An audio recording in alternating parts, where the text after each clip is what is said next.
Pia ikawa naye kabla aende akawapeleka jangwani. Haleluya. Naye kijambo kitakotokea, Mungu akatarisha njia yake ya kwenda jangwani, akakuta ameua mtu akijaribu kupigania watu ndio sababu deliverer. Ikabidi naye Musa amtume ahead of time. Haleluya. Katika jangwa ya Midiani, naye akawa pale for a very long time, for 40 years. Hii wakati alikuwa anaona the burning bush, alikuwa jangwani. Haleluya. Alitorokea jangwani, akawa jangwani kwanza, akakaa pale for 40 years. Hata wakati anakutana anakutana na Mungu at the burning bush, alikuwa katika jangwa. Kwa sababu nini? Haleluya. Mungu hawezi kukubali uelekeze watu wake mahali hujaenda na mahali hujui. Amina. Nasema Mungu hawezi kubali uelekeze watu wake mahali hujui.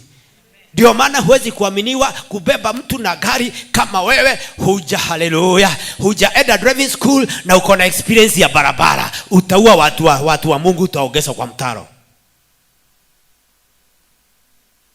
Am I speaking to somebody? Hallelujah. Look at how effective Moses was. Nataka uone ya kwamba mtu ambaye ametrainiwa, 2/3 of his years is training. Lakini 1/3 ndio kazi. Anatrainiwa for 80 years, anafanya kazi for 40 years, anakufa at 120. Nao Musa huyu naye the same formula ambayo alipatana nayo na Mungu, naye akatrain Joshua for a similar number of years, 80. Joshua naye anaanza akiwa 80. Ndio maana analikia kwamba haleluya, saa hii niko 80, nafikiria saa hii ndio ninaanza. Bwana asifiwe. Bwana asifiwe. So the church is also a training ground for the people of God to know how to follow God. Bwana asifiwe. Yesu naye pia. By the way, do you know Jesus was trained for 33 years kwa kazi ya siku moja?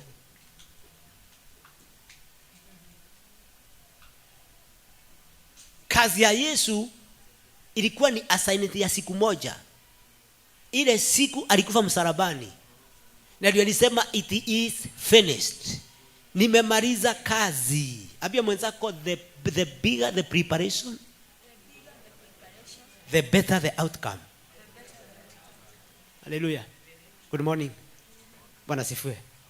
Have you ever thought of this? Ya kwamba Jesus had to be trained for 33 kwa kazi ya siku moja. David naye akakaa jangwani akingangana na Shiba na the bear. Inaitwa kwa Kiswahili the doba. Hallelujah. Sababu ya siku moja itakao muigiza kwa ofisi. Daud anapambana na simba, Daud anapambana na the bear, akilisha kondoo za baba yake kule jikani. Hallelujah. Bwana asifiwe sana. Akitayarishwa for one day of killing Goliath, because it is killing Goliath ambao iligiza Daudi kwa ofisi. Niulizie mwenzako, unataka kuigiza ofisi gani? Muulize unataka kuigiza ofisi gani? Basi muulize umeandaa kivipi? Hallelujah. Were not for that day that David, hallelujah, aliweza kuwagusa Goliath ambaye alikuwa ameshinda mpaka King Saul na Israeli nzima. Goliath akitokea hivi, kile kimtu maandiko yanasema kwamba kilikuwa na vidole 6, kimtu kikubwa ambapo kilikuwa kinainuka mpaka jezi nzima linatetemeka. Hallelujah. Ikabidi kijana mmoja ambaye ametayarika na Mungu na hakutayarishwa hata siku moja. Abia mwenzako kwa Kibirania, wanawera wagaiti kiudutho. Mungu hajawahi tumia mtu hajaandaa. Wenga wakasema ukiona chaelea jua kimeundwa. Haleluya. Wapwani mpo ampo. Ukiona chaelea jua kimeundwa jameni. Haleluya. Sipige Bwana makofi. Sasa tukuje kwa Yesu. Haleluya. Yesu nao akakaa nao for 3 years. Sasa alipokuwa na waga akasema ya kwamba haleluya, ile power akonayo ya kutenda kazi amewapa. Amen. Wale ambao by the grace of God wamepata kumaliza masomo university, when they are graduating, wanasifiwa sana. The university board inakuambiaga namna gani? Haleluya. Jina lake linasomwa, haleluya, having certified the examiner for the award of the degree of this and this and this. Anasema gaji, now I give you power, hallelujah, to read and to do all that pertain to that degree. Sio tuigie Bwana makofi. Hii mambo yote inaenda sababa. Hebu ambia mwenzako, na umwangalie vizuri kwa macho mazuri, mwambie jipeane kwa atawaye kutayarishwa. Mwambie jipeane kuandaliwa. Mwambie lazima uandaliwe, lazima usuguliwe. Si unaona leo hii tumesuguka hapa tukasuguliwa vizuri, ndio matokeo yako yakawe sawa. Haleluya. Nani asienda kukata mti na soka ambalo ni halina makali? Uzakarago ogirie gutema muti na ithano itu, utachoka, utatoa jasho, mikono itaharibika na utaguza mti, lakini soka ambalo limetiwa makali, choa. Haleluya. Jina la Bwana libarikiwe.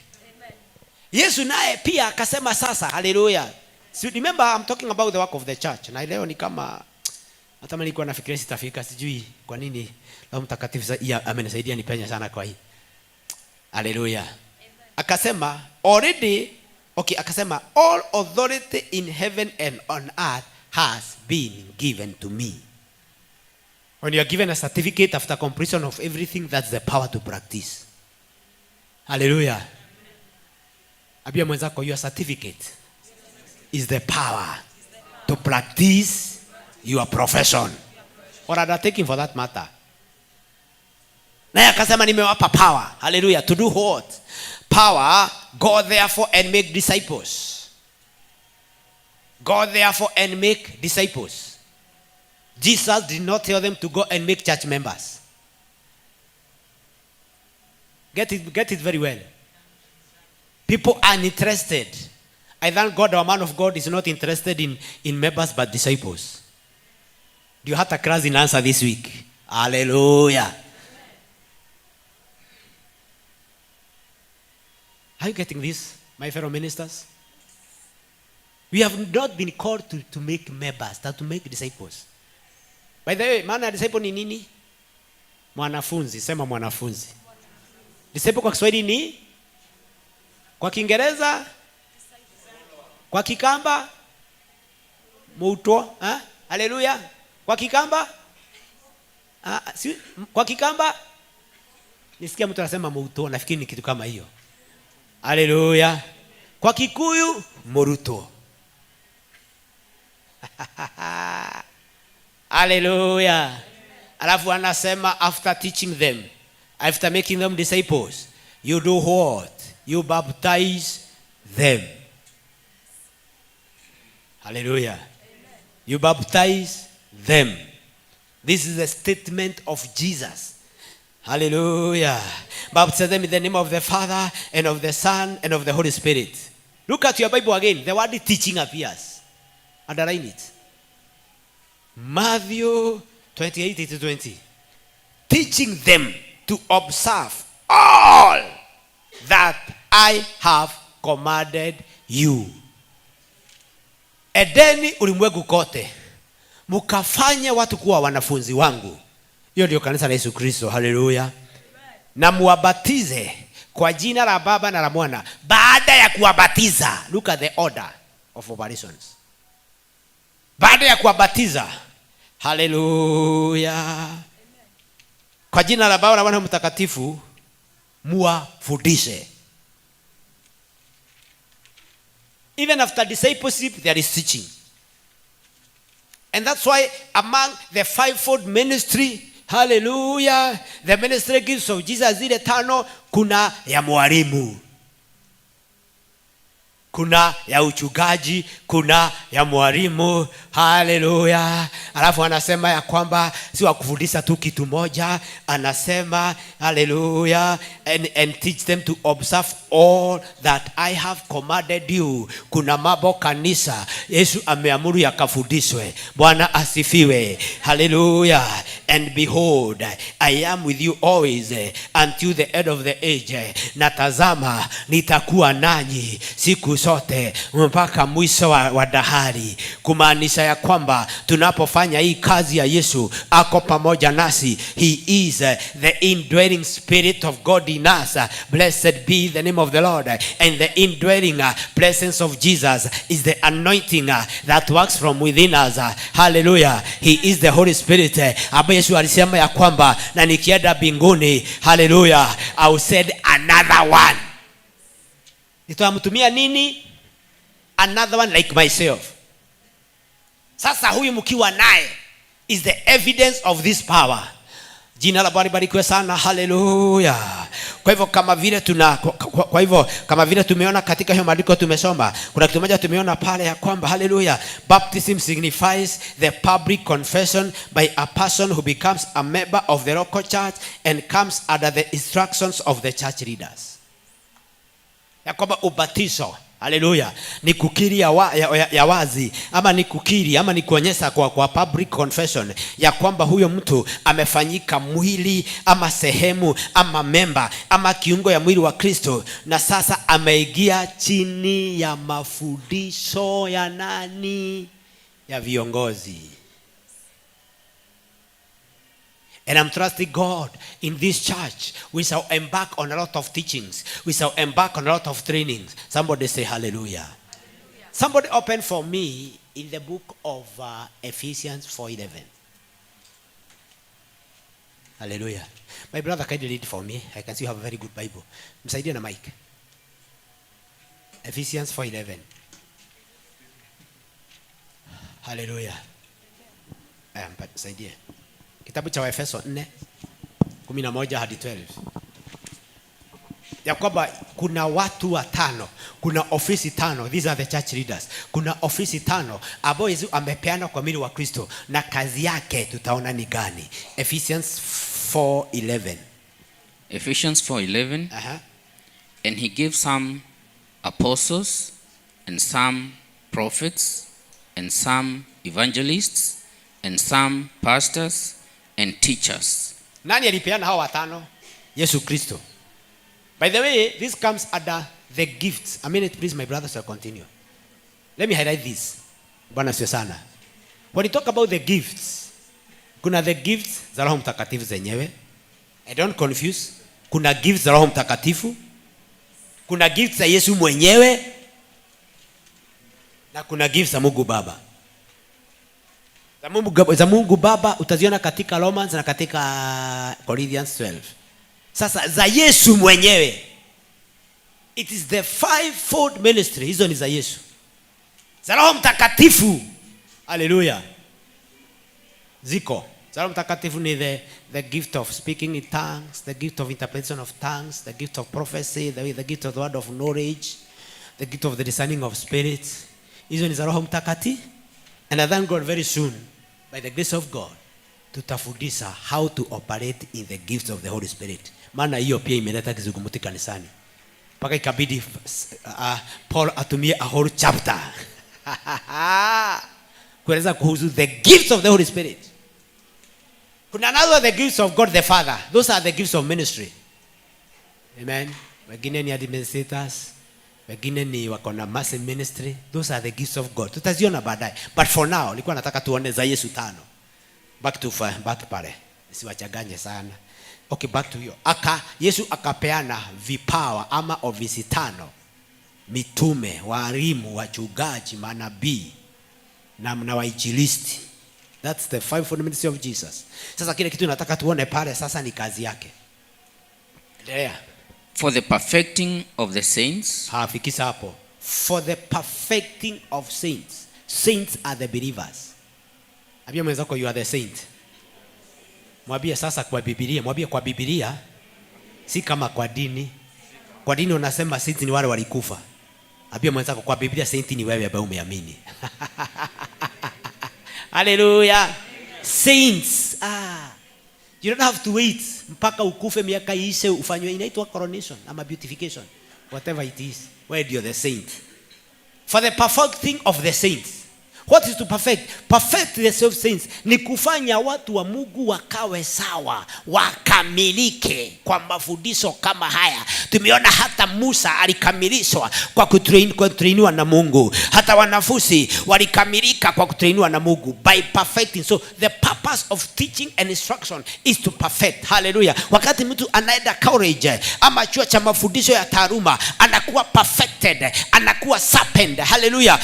Anakuwa sharpened ya kwamba akienda out there, hallelujah, he shall have the skill, he shall have the knowledge to do what he or she is expected to do. Kwa hivyo tumeona ya kwamba kwa nini wakapeana the fivefold ministry. Amesema ya kwamba soma tena, for the perfection of the saints, for the perfecting of the saints, for the work of the ministry, for the work of the ministry. Listen here, for the work of the ministry. Hallelujah. Hawa watu lazima wafanye kazi pamoja, mitume na walimu na wachungaji na manabii na wainjilisti wafanye kazi wote pamoja, for the sake of perfecting the brethren and the work of the ministry. Ndio kazi ya ministry isifanywe hivi. Ndio maana ya kwamba makanisani kwingi kumekuwa na vituko. Hallelujah. Ginya kogi South Africa ndio maithirio nyeki ni kukosa haya. Hallelujah.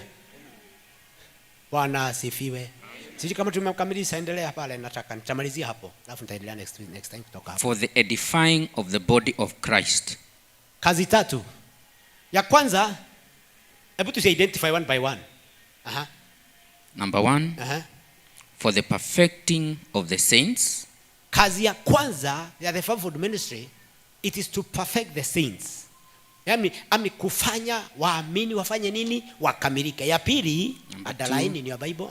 Number 2, for the work of the ministry. For the work of the ministry ni kufanya kwamba watu wakaandalike kufanya kazi ya huduma wakiwa na understanding na wisdom. Number 3, for the edifying of the body of Christ. For the edifying. What is to edify? To build. To edify comes the connection of kind of to equip or to feed, kulisha, to edify. Bwana sana.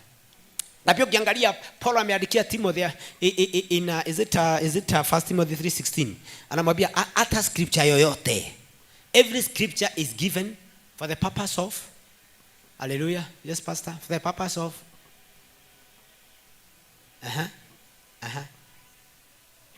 nataka uchukue hiyo ni uone zinaandamana. Msaidie na mic. Every scripture inspired of God. Hallelujah. Yes. Hallelujah. 1 Corinthians 3:16. Open. Alafu pia, and this brings to another thing. Now maybe sometimes if you tuangalia hii. Amen. Even prophecy in the church is for the purpose of edification. 1 Corinthians 4:2. Okay, endelea pale. Even prophecy should be for the purpose of what? Edification.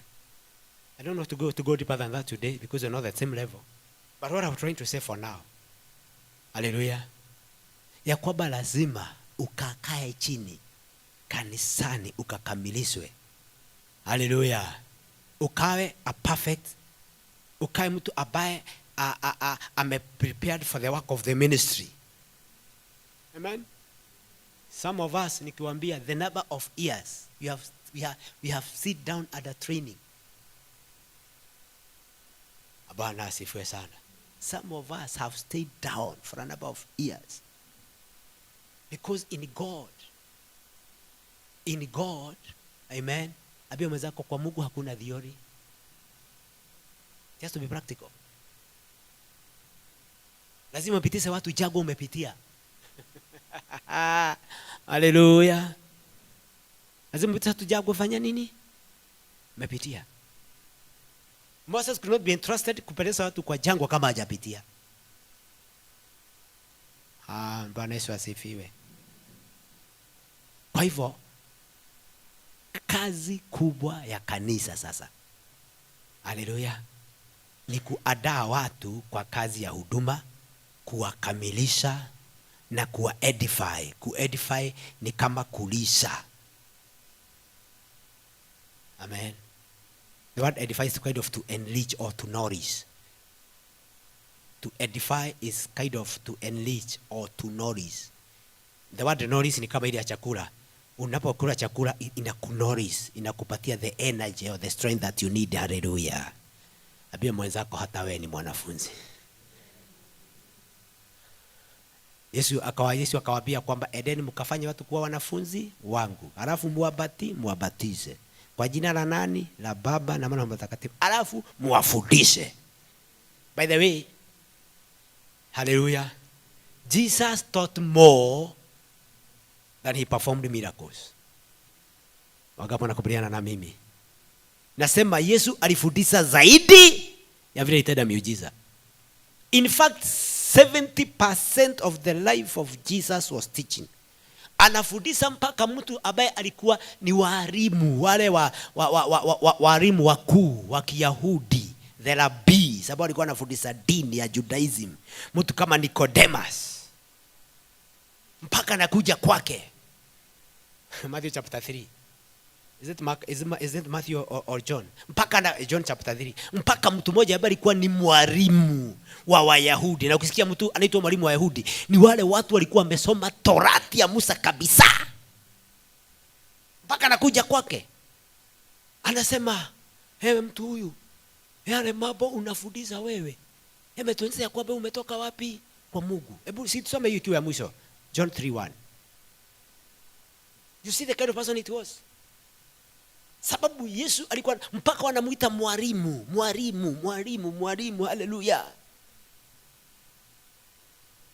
Mtoto wako ukimzaa, ukimaliza winning, unampelekeaga mwalimu akiwa na miaka ngapi? Siku hizi inaitwa playgroup. Unajua mambo yamebadilika. Playgroup, unapeleka mtoto playgroup, walimu hapa. Yuko na walimu hapa. Hata kuna haja ya kufundishwa Anaanza playgroup akiwa na 3 years. Unapeleka mtoto kwa mwalimu akiwa na 3 years. Anatoka kuwa na miaka ngapi? Mpaka amalize primary, secondary, tertiary zote, mpaka awe empowered. Like how many years? Mtu anaanza akiwa na 3 years. Halafu watu wengine wanamaliza university, wengine mpaka masters akiwa na 25. From 3 to 25 years. That's around 23 years. For training to go out in life there. Na mpaka naambia kwamba usipofunzwa na mwalimu utafuzwa na ulimwengu. Ambia mwanzako huwezi epuka kufuzwa. Either ufunzwe the good way or the bad way. Piga Bwana makofi. Huwezi epuka kufunzwa. You cannot avoid. Kama mtoto wako unampelekea mwalimu akiwa na miaka 3, you give the teacher a child, he gives you an adult. I say you give the teacher a child, he gives you a mature man. Bwana asifiwe. Hallelujah. Wagapo wako tayari kukaa chini kwa mafundisho? Hallelujah. This is the work of the ministry. This is the work of the body of Christ. This is the work of Jesus. Yesu naye akakaa nao for 3 years. Mpaka alikuwa anawatuma attachment na practicals. Wagapo wanajua kwamba hata wazazi walikuwa wanatuma wanafunzi wake. Zinaitwa nini? Ni practica mama, ni practicals. Mpaka anawatuma attachments. Siku na ile siku aliwatuma, wengine wakasema ya kwamba sisi tumeenda, sijui tumekemea mapepo, haikutoka. Akwambia sasa hapo ongezeni maombi. Saa ingine wakaenda wakafanya miujiza, wakakuja na excitement, wamefurahi sana, wakasema na leo mapepo yameenda.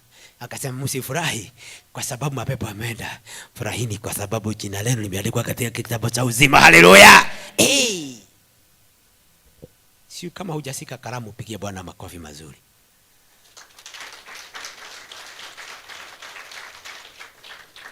Amen. Abia mwenzako, knowledge is imparted. Lazima. Hiyo ndio kazi ya kanisa. That's why we are here. Amen. We are here on Sunday. Tunafundishwa neno. We are back here on Monday. Tuesday, Wednesday mpaka Friday. And for your information, we have teaching meetings every day. Bwana Yesu asifiwe sana. Nafikiri mahali tukifikisa hapo, tadia kutoka hapo. In Jesus name. Hallelujah. Tadia neighbor, when it's the disciple mwenzangu. Na wewe pia ufike mahali ufanye disciples. Amen. Tusimame katika miguu yetu. Hallelujah. Thank you Jesus. Hallelujah. Amen. Nataka tukaambie Bwana ya kwamba tunataka kufunzwa na yeye. Hallelujah. Worship team, please give us a number. Thank you Jesus. Nataka. Hallelujah. Nataka kufanana nawe. Nataka kufanana nawe. Nataka kufanana nawe. Hallelujah.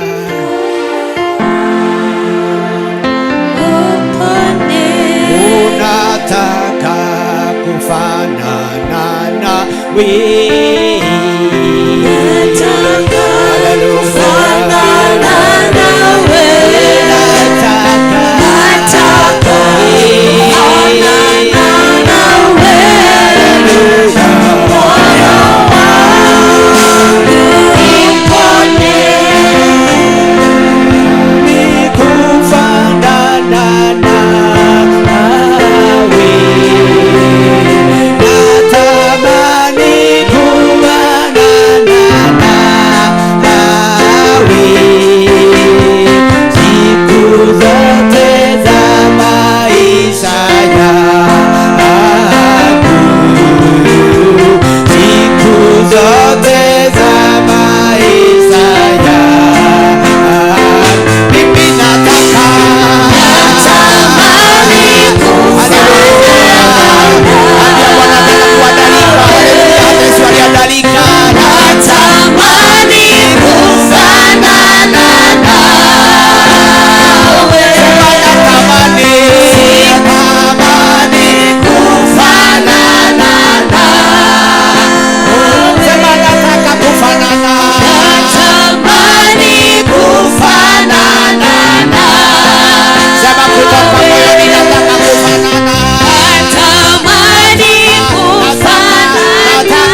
huduma ni kutayarisha watu na kuandaa. Hallelujah. Paul akaandikia Timothy a personal letter. 1 Timothy and 2 Timothy. All this was about a personal counsel of Paul to Timothy who was a son. Ndio akaweze kufanya kazi ya kanisa kikamilifu. None of the things alimwambia ni kwamba stand to make thyself approved of God, a man that cannot be ashamed. We have a people who are shaming God because they are not approved of God. We have a people who cannot divide the word of God, who cannot people understand God because they are not approved. They have not studied. The call of the work of ministry is to study about the statutes and the values of God in Jesus' name. Hallelujah. Even Jesus at 12, hallelujah, he is in the council of the elders of the synagogue, even when the mother is looking for him. Hallelujah. Wazazi wake wanaenda nyumbani, wanaacha Yesu akiwa kwa nyumba akifundishwa, mpaka after siku 3 wanarealize ya kwamba mtoto amepotea. Wanakuja katika nyumba kumtafuta, mpaka anawachenja na Luisa, don't you know that I'm supposed to be in my father's house? Amen. How many times, how many hours per week do you give yourself to training? How many hours per week do you give yourself to be taught the word? Between year 1, hallelujah, up to year 30, Jesus is not mentioned. Sisi anatajwa tu wakati wa kuzaliwa. Hallelujah. The second time anatajwa akiwa na 12 years, akiwa katika hekalu. The other time anatajwa, it is now when he is mature, 30 and ready to go for ministry. Sasa anatajwa wakati unaona ya kwamba akiwa empowered. All these 30 years were years of preparation. And because they were the years of preparation, here's what the Bible says. And Jesus grew in favor of God and man. Amen. Tunatumia sasa hii kwa watoto wa Sunday school, but we never go deep. Tunaambia kwamba Jesus grew in favor of God and you can never grow in favor of God and man. Hallelujah. Until you are properly prepared.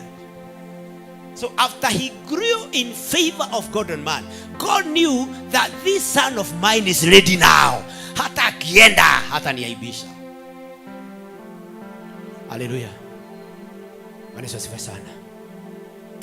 As Timothy was told by Paul, study to make thyself approved. To be approved ni kudhibitishwa, ni kuhitokio wewe sawa. Nabia mwenzako to be approved ni kudhibitishwa. Uko sawa. Umeiva. Biza mwenzako lazima, abia mwenzako lazima udhibitishwe.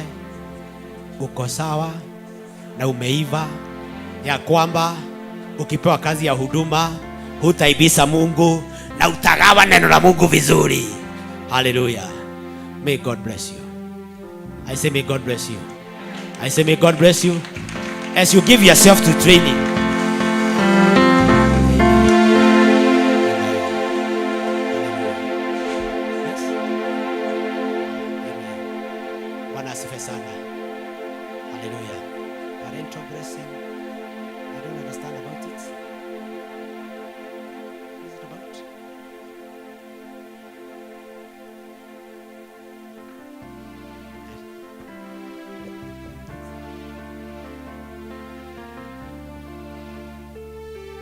Amen. Bwana asifiwe. Genesis 27. Somebody open and then parental blessing. Genesis 27.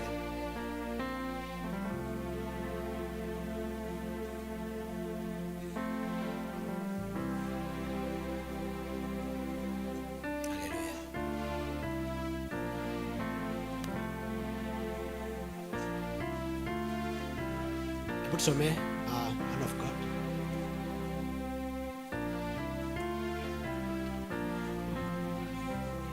(30 to 38).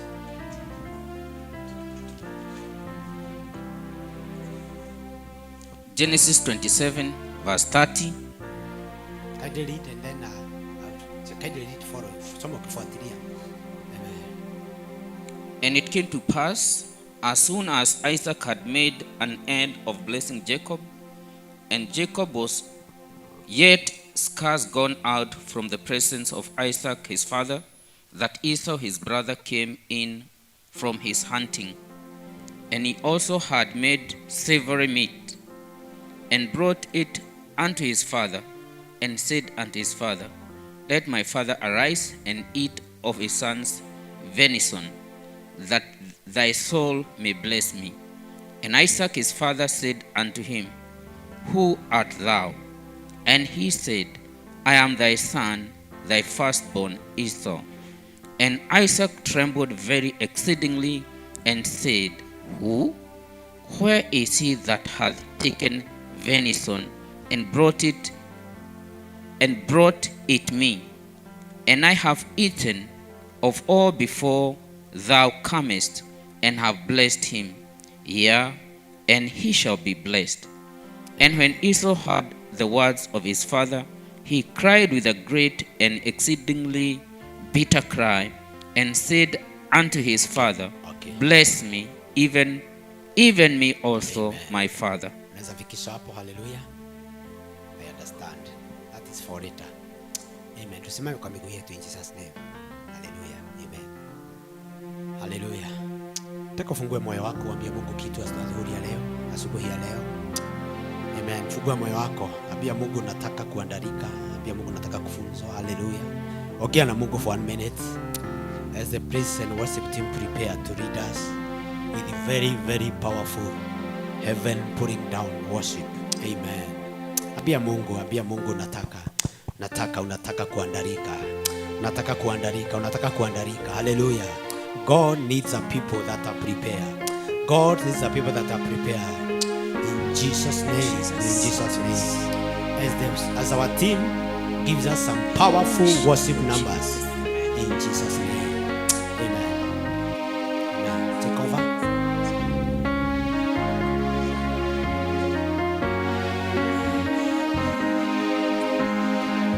Lead us in a powerful worship session. Hallelujah. Amen. Uniongoze kwa huruma zako, usiponibariki siwezi kwenda.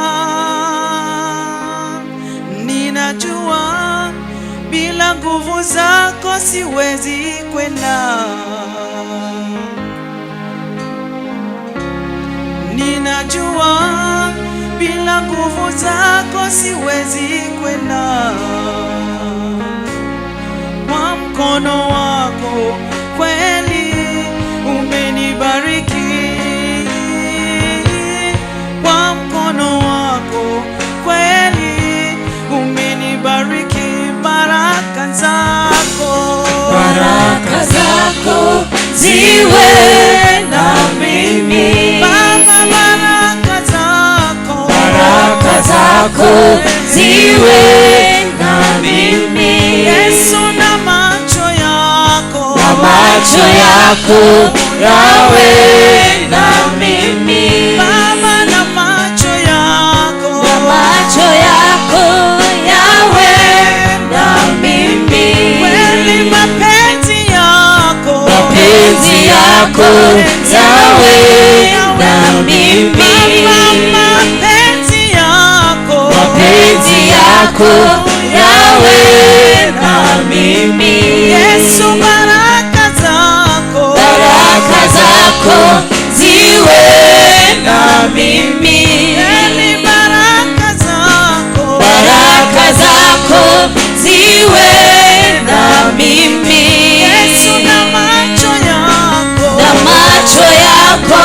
yawe na mimi. Eli na macho yako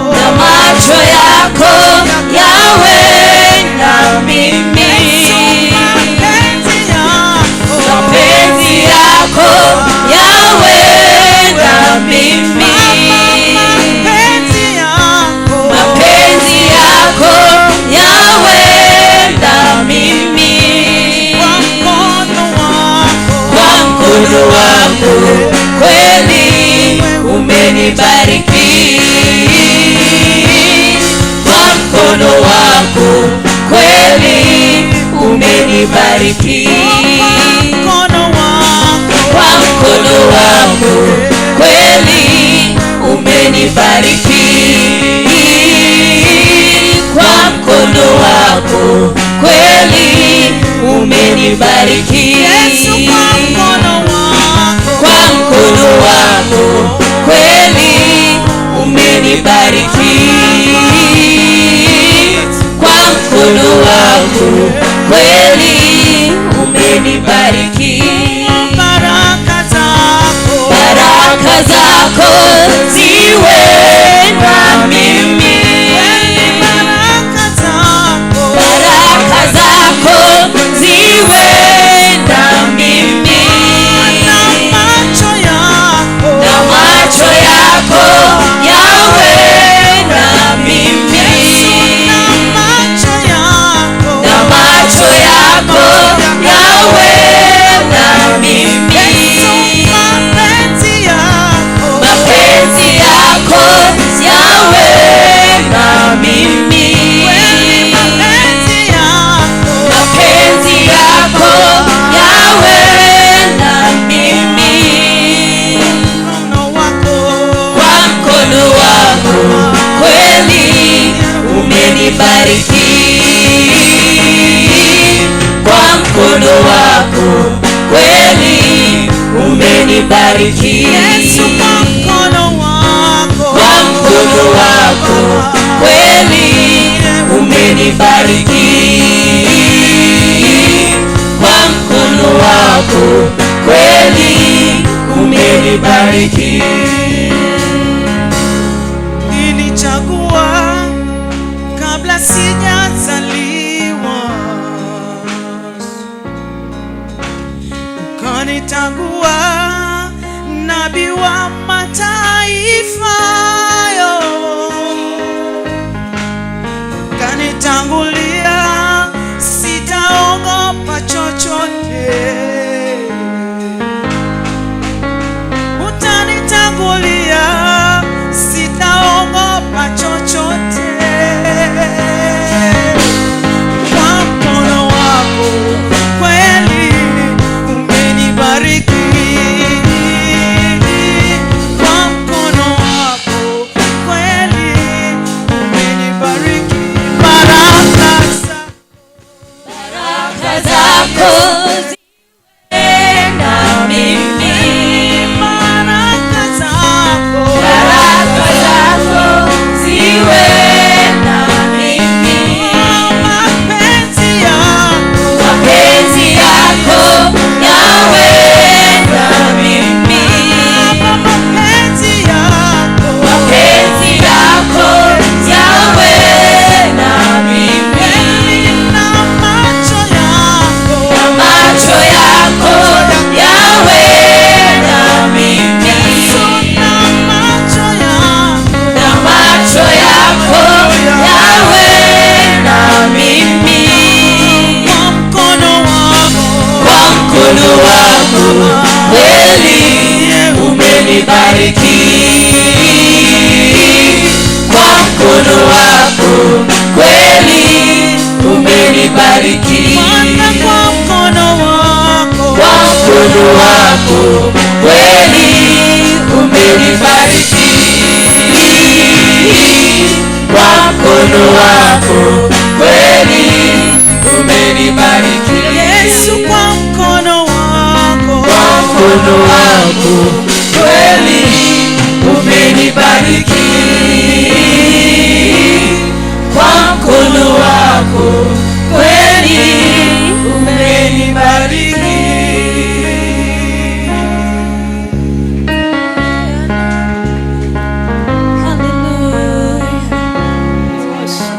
Umetubariki Bwana. You are holy Jesus. You are holy, you are holy Lord. We worship you this morning. We lift your name on high. We give you our adoration, Lord. We exalt you as we tell you you are holy, you are righteous, Lord, you are mighty, Jesus. This morning we tell you you are holy. Weak we come that you may strengthen us again, O Lord.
You are able, you are almighty. You are all powerful. You are supreme God. Lord, you are all that we can think of, oh Lord, and beyond. You are capable, Jesus. You are adorable, Jehovah. You are all-knowing. You are omnipresent. You are here with us. We worship you this morning. Lord, we have never seen, we have never heard of any other God like you, Jesus. You are immortal, Lord. You liveth forever and forever. Lord, since ancient time until our 1,000 generations to come, you will still be the immortal God. We worship you this morning. We've not seen or heard of any other God like you. You are holy, Jesus. You are holy, Jesus. Jona kama wewe.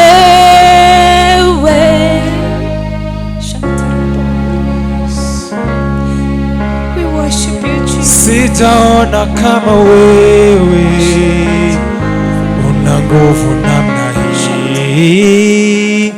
Sijaona kama wewe, una nguvu namna hii. Sijaona kama wewe, una nguvu namna hii. Sijaona kama wewe, una nguvu namna hii. Sitaona kama wewe, sitaona kama wewe, una nguvu namna hii. Sitaona kama wewe, una nguvu namna hii. Sitaona kama wewe, sitaona kama wewe, una nguvu namna hii. Sitaona kama wewe,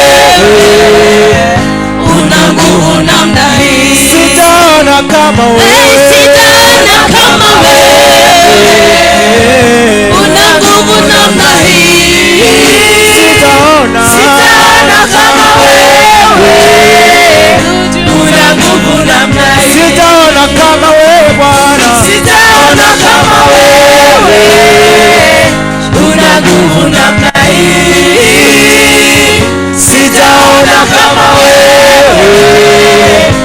una nguvu namna hii. Baba, unastahili kuabudiwa, unastahili kuabudiwa, unastahili Yesu, unastahili kuabudiwa, unastahili Bwana wangu, unastahili kuabudiwa, unastahili Yesu, unastahili kuabudiwa, unastahili Bwana, unastahili kuabudiwa, unastahili Yesu, unastahili kuabudiwa, Bwana wangu, unastahili Yesu. Sitaona kama wewe, una nguvu namna hii. Sitaona kama wewe, una nguvu namna hii. Sitaona unayoponya, sitaona kama wewe, una nguvu namna hii. Sitaona kama wewe, una nguvu namna hii. Sitaona kama wewe Bwana, sitaona kama wewe, una nguvu namna hii. Sitaona kama wewe, una nguvu namna hii. Sitaona kama wewe,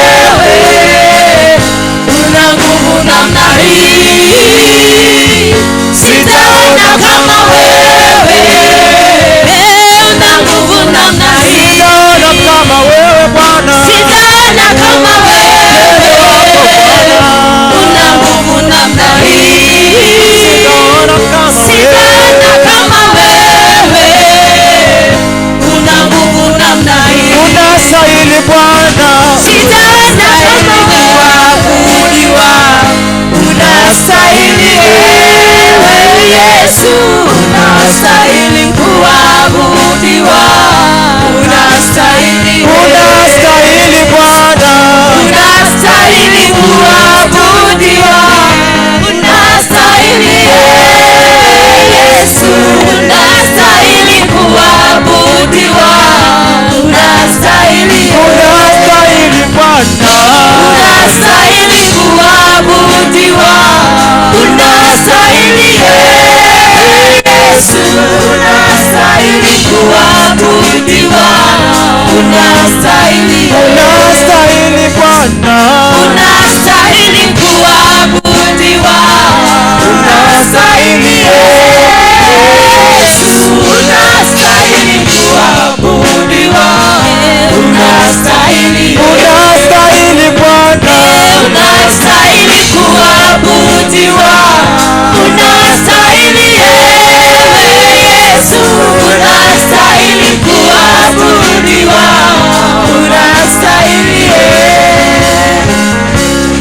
nitaingia lango lake na sifa moyoni, nitaingia kwa shangwe kuu, nitasema ni siku njema Bwana ameifanya, nitafurahi kufika mbinguni, nitaingia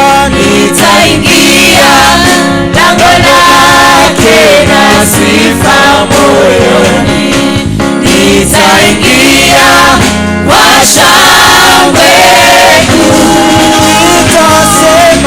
nitasema ni siku njema Bwana ameifanya, nitafurahi kufika mbinguni, nitaingia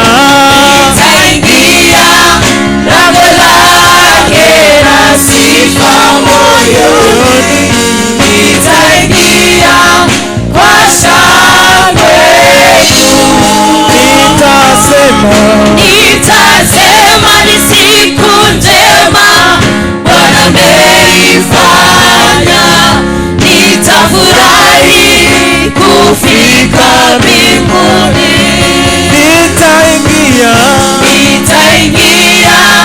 lango lake na sifa moyoni, nitaingia kwa shangwe kuu, nitasema ni siku njema Bwana ameifanya, nitafurahi kufika mbinguni, nitaingia lango lake na sifa moyoni, nitaingia kwa shangwe kuu, nitasema ni siku njema Bwana ameifanya, nitafurahi kufika mbinguni. Nimejifunza kudhiliwa na kukataliwa, katika yote wewe bado ni Mungu.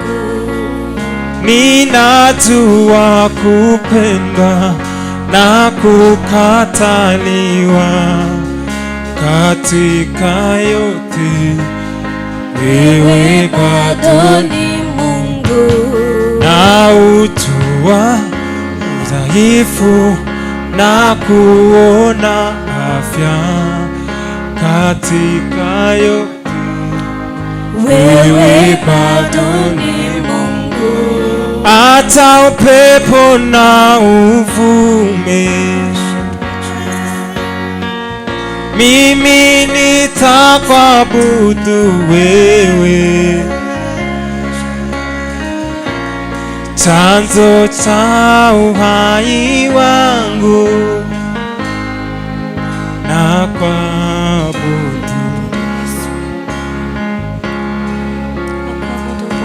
na kuabudu, na kuabudu.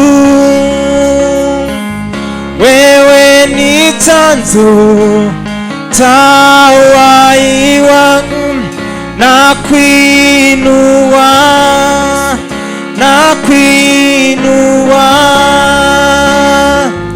Wewe ni chanzo cha uhai, na kuabudu, twende, Na kuabudu, na kuabudu, na kuabudu. wewe ni chanzo, Wewe ni chanzo cha uhai na kuabudu Bwana, na kuabudu, Yesu, na kuabudu. wewe ni chanzo, Wewe ni chanzo cha uhai na kuinua, na kuinua, na kuinua, na kuinua. wewe ni chanzo, Wewe ni chanzo cha uhai na kuinua, na kuinua, na kuinua, na kuinua. wewe ni chanzo, Wewe ni chanzo cha uhai na kuabudu, na kuabudu, na kuabudu Bwana, na kuabudu. wewe ni chanzo, Wewe ni chanzo cha uhai na kuabudu, na kuabudu, na kuabudu na Bwana, kuabudu. Wewe ni chanzo cha uhai na kuinua Bwana, na kuinua, na kuinua, na kuinua. wewe ni chanzo, Wewe ni chanzo cha uhai wangu. Haleluya. Bwana Yesu asifiwe. Bwana Yesu asifiwe. Kama unaniona nipungie mkono wako. Bwana Yesu asifiwe. Shangwe na vigelegele kwa Bwana Yesu. Praise. Kamshangilie Bwana kwa makofi tunapokaribisha Bwana. Brother, sing for us. Thank you. Hallelujah.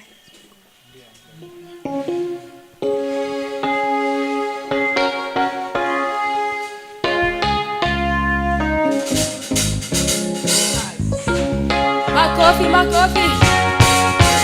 Hallelujah.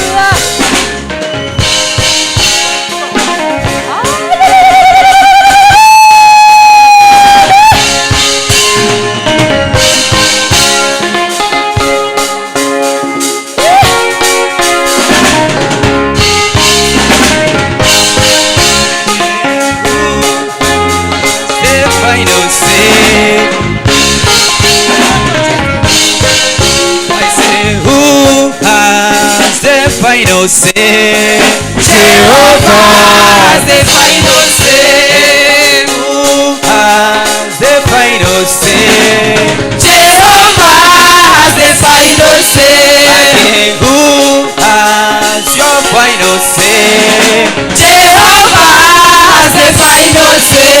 Jehovah turns your life around. Jehovah turns my life around. He makes a way where there's no way.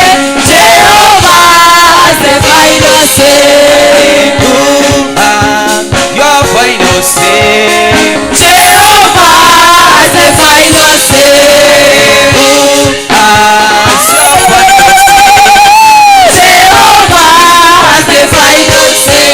Jehovah turns your life around. Jehovah turns my life around. He makes a way where there's no way. Jehovah has the final say. Jehovah turns your life around. Jehovah turns my life around. He makes a way where there's no way. Jehovah has the final say. Who has a final say?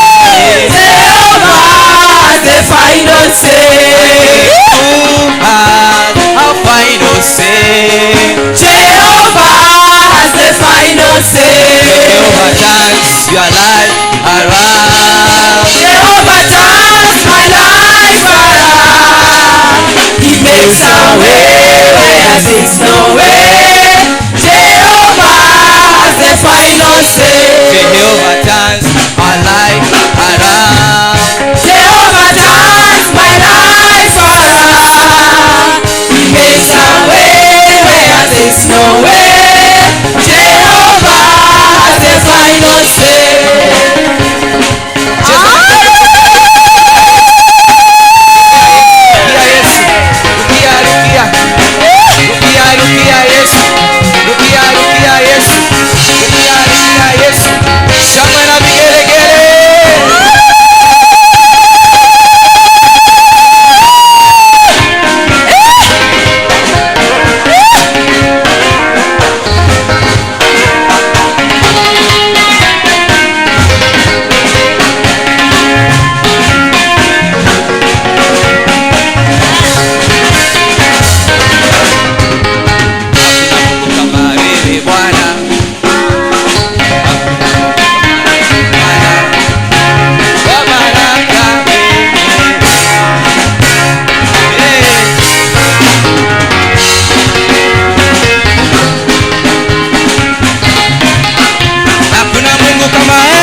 Hakuna mwenye nguvu kama zako.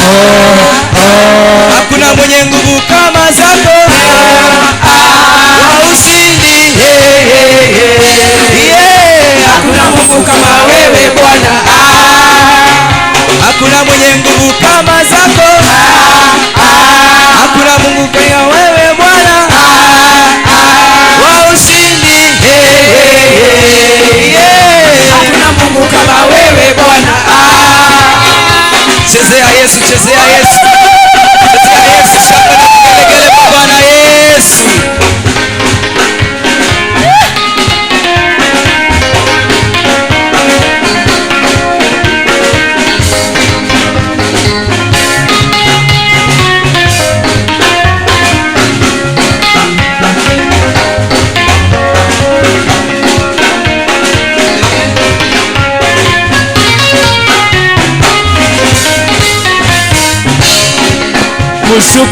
Mshukuruni Bwana kwa kuwa ni mwema, maana fadhili zake ni za milele. Mshukuruni, mshukuruni Bwana kwa kuwa ni mwema, kwa maana fadhili zake ni za milele.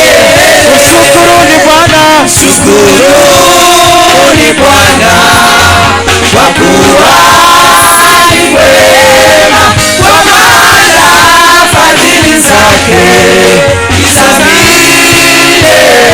mshukuruni Bwana, mshukuruni Bwana kwa kuwa ni mwema, kwa maana fadhili zake ni za milele. mshukuruni Bwana, mshukuruni Bwana kwa kuwa ni mwema, kwa maana fadhili zake ni za milele. mshukuruni Bwana, mshukuruni Bwana kwa kuwa ni mwema, kwa maana fadhili zake ni za milele.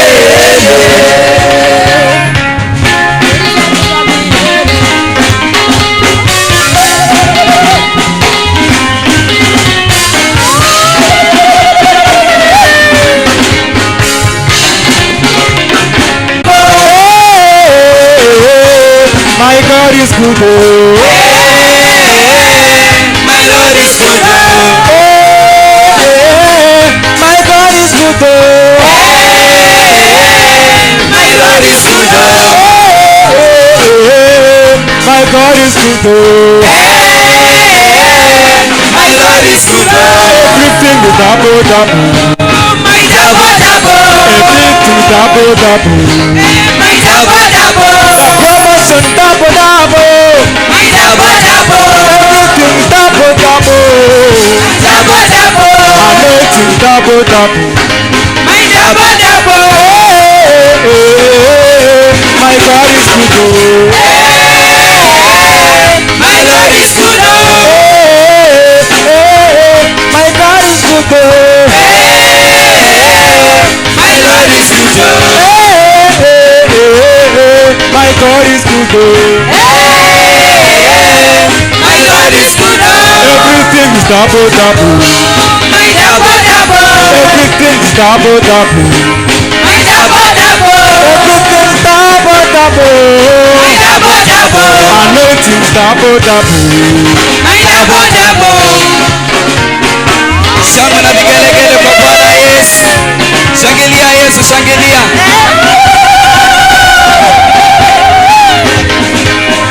Tayanje Yesu, tayanje. Tayanje Yesu, tayanje. Yesu, tayanje. Yesu mwana wa Nyasaye, tayanje.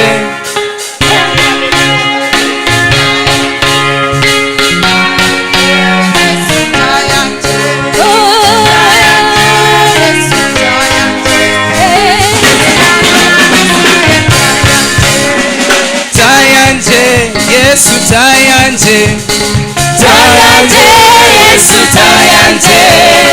Tayanje, Yesu tayanje.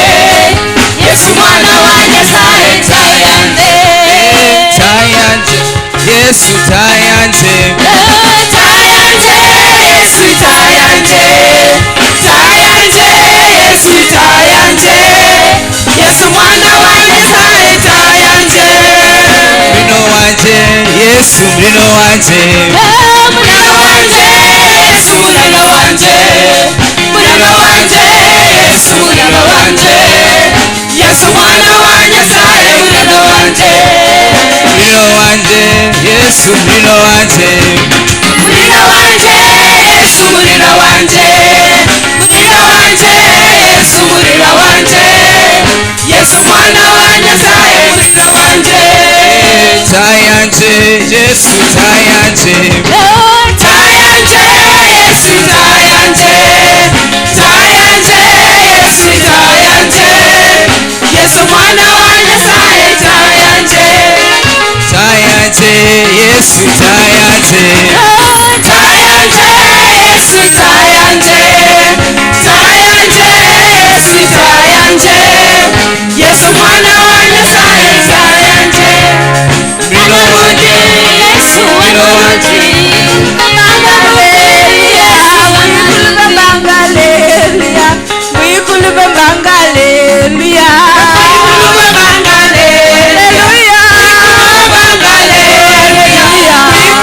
Hallelujah.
Amen.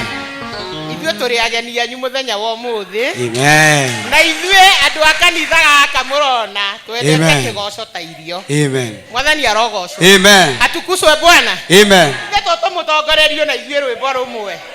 Nĩtiguo. Amen. Ona inyuĩ mũigua wega. Amen. Tũkiumire Naivasha tondũ wanyu. Amen. Nĩtiguo.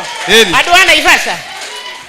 Ngatho ici ndacitũmaĩ wathi wakwa na ndũrĩa manene ũningĩte ũratũra kumagio ende ciothe nũndũ wakuĩ Imanueli amũkĩra mũkĩici ngatho ciakwa kuma ngiri-inĩ wakwa nĩkuonete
tutwarane na inyuĩ kũina ngatho ici. Bwana asifiwe. Tondũ ici nĩ ngatho tũgũcokia gwĩkĩ kwĩ Mwathani. Nĩtiguo. Maya ti mawĩko ma mũndũ, maya nĩ mawĩko ma Ngai. Na nĩ tondũ nĩ tũrenda gũthiĩ haraihu, no kinya twĩtĩkanie nĩ mawĩko ma Ngai. Mwathani arogocwo. Ndĩrenda tũine ngatho ici ndacitũma. Bwana asifiwe. Amen. Wenzangu, si munibaki kabisa. Hata kama niko na homa munibaki, si ndio?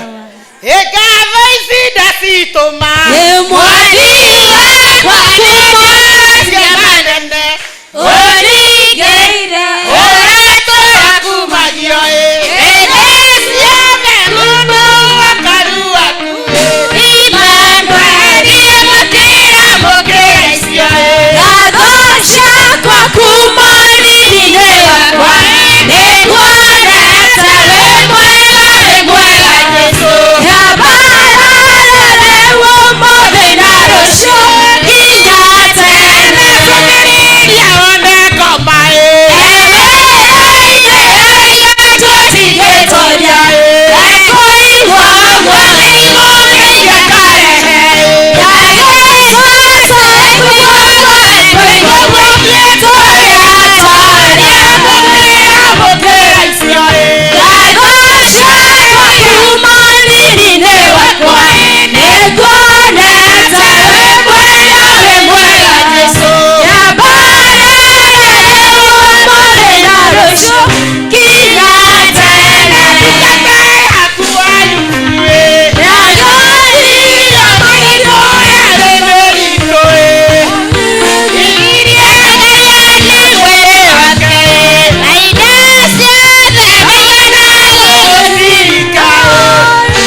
irathime. Maya nĩ mawĩko ma Ngai.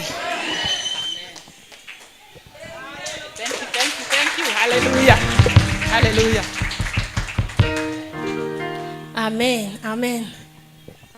Tunaweza keti katika viti zetu za baraka. Bwana Yesu asifiwe. Kwa majina naitwa Alice Wangui, nimeokoka. Kristo ni Bwana, amenilinda na amenihifadhi na nimezidi kuona wema wake. Tunawakaribisha katika ibada yetu ya siku ya leo, na natumai mahali tumefika kila mmoja amebarikiwa. Si ni kweli? Na wale ambao hawajafika, najua tutabarikiwa pamoja, watatupata tukiendelea. Praise Jesus. Wale wanatutazama katika Facebook, YouTube, tunawakaribisha katika Crusaders for Christ. Muendelee kuwa pamoja nasi. Wewe ambao uko mahali pale unashindwa utafika mahali hapa aje? Tuko katika building inaitwa Coffee Plaza opposite East Coast Stage. Unakaribishwa na tunakuanga mahali hapa kila wakati na kila siku. Ukifika mahali hapa utatupata na utapata mtumishi wa Mungu. Kwa hivyo karibu na usikie katika nyumba ya Bwana na unapendwa. Hii ni nyumba ya maombi na ni nyumba ya upendo. Wewe ambao umetutembelea siku ya leo, jisikie uko katika mahali panapofaa na tunakupenda. Ni kwa sababu Mungu alituambia sisi tuwe nini? Tuwe na upendo. Ni kwa sababu upendo ni Mungu. Praise Jesus. Na tukiwa hatuna upendo hatuna Mungu. Kwa hivyo jisikie ukiwa katika mahali panapofaa, katika nyumba ya baba yako. Praise Jesus. Ibada zetu zinaanza on Sundays. Tunaanzanga na maombi ya intercessory kuanzia saa 12 hadi saa 2. Kwa hivyo tunaombwa tukaweze kufika mapema ili tukaweze kupata wakati mzuri wa kumuomba Mungu. Ni kwa sababu bila maombi hatuwezi. Praise Jesus. Kwa hivyo tujifundishe kufika mahali hapa mapema, kwa sababu asubuhi kuna malaika anakuanga anateremsha baraka hiyo masaa ya asubuhi. Wewe ukifika saa 2 unapata maombi imeisha, kipindi ya kuomba imeisha. Kwa hivyo ni vizuri tukaweze kujifunza kufika mapema. Kuanzia saa 2 mpaka saa 3 ndio hiyo kipindi ya intercessory. Saa 3 mpaka saa 3:30 ni Bible study. Praise Jesus. Kwa hivyo pia tunaomba tukaweze kufika mapema ili tukaweze kufunzwa. Wakati unafika hapa saa 4, saa 5 unapitwa na mafundisho. Kwa hivyo ni vizuri kufika mapema ili ukaweze kupata mafundisho. Praise Jesus. Tuko na maombi ya kila siku kuanzia Monday to Friday. Tuko na ibada za morning devotion Monday to Friday, na tuko na lunch hours. Kwa hivyo mahali hapa hakuna wakati utakuja ukose maombi, ukose mafundisho. Kwa hivyo Monday tuko na morning devotion, saa 6 tuko na lunch hour na kuna evening service. Kwa hivyo from Monday to Friday tuko na services. Praise Jesus. Na Fridays tuko na kesha. Hallelujah. Monday tuko na keshas saa 1 youth kuanzia saa 2 mpaka saa 11 asubuhi. Tuesdays tuko na kesha ya ladies. Kwa hivyo kama wewe ni mama, Tuesday jioni tupatane mahali hapa ili tukaweze kutafuta uso wa Bwana pamoja from 8 p.m. to 5 a.m. Wednesdays tuko na mkesha wa intercessors. Kama wewe ni muombezi, ukaweze kujiunga nasi katika siku ya Wednesday jioni tukaweze kuomba pamoja. On Thursdays tuko na mkesha wa wazee. Kwa hivyo kama wewe ni mzee, kama wewe ni baba, tafadhali ukaweze kuja katika mkesha ya wazee mkaweze kuomba pamoja. Praise Jesus, na Mungu atawabariki. Fridays tuko na kesha ya watu wote. So every Friday tuko na mkesha. Hallelujah. I think mahali hapo tumefika. katika ibada zetu tumepata na tumeshika, so mujaribu kufuatilia na kutia maanani ili tukaweze kuendeleza hii injili ya Bwana Yesu pamoja. Saturday kuna conference, last Saturday tutakuwa na conference ya women. That Saturday 17th from 2 p.m. Praise Jesus. Nimeandikiwa so sikuwa naelewa. So tuko na women meeting on that which month? That Saturday of June. Praise Jesus. Kwa hivyo ladies, wamama tukaweze kupatana hiyo siku.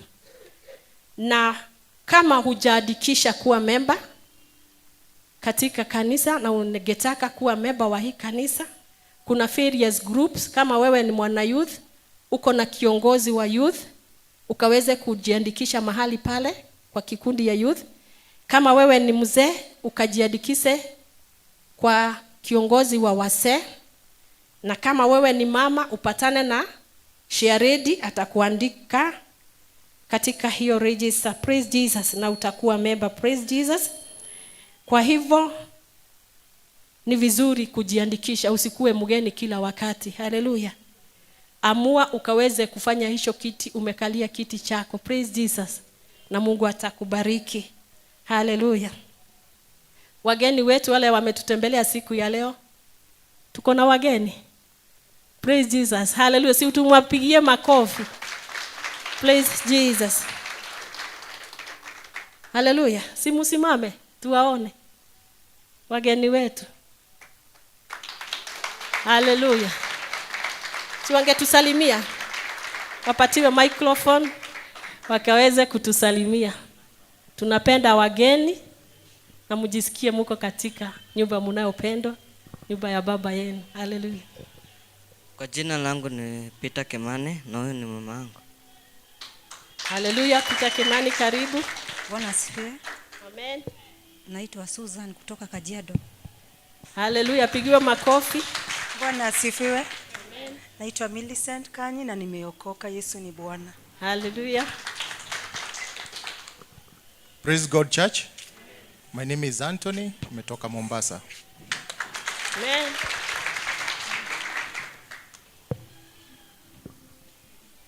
Praise Lord. Kwa majina naitwa Emily Wagesi kutoka Kasarani. Bwana Yesu asifiwe. Kwa majina naitwa Jacinta Molinge kutoka Kasarani.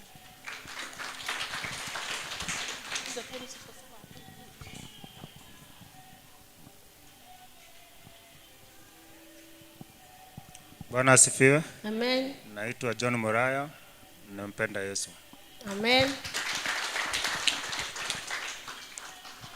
Habari ya asubuhi. Mirengo Mongai kutoka Syokimau.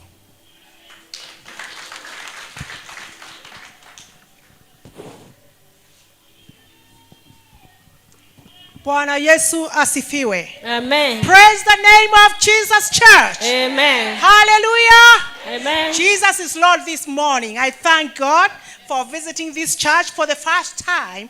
Though I have been seeing this church online on YouTube, I've been following many of the interviews that Apostle has been doing.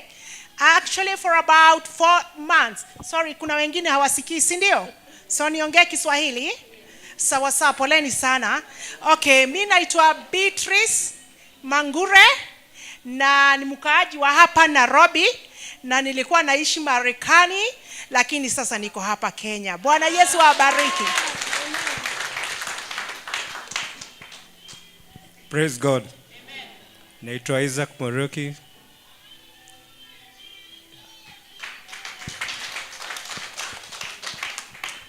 Bwana asifiwe kanisa. Amen. Kwa majina naitwa Susan Nyawira Githua, nimeokoka. Yesu ni Bwana. Mimi ni mfuasi wa Apostle wa YouTube na nimetoka Ruai. Mungu awabariki.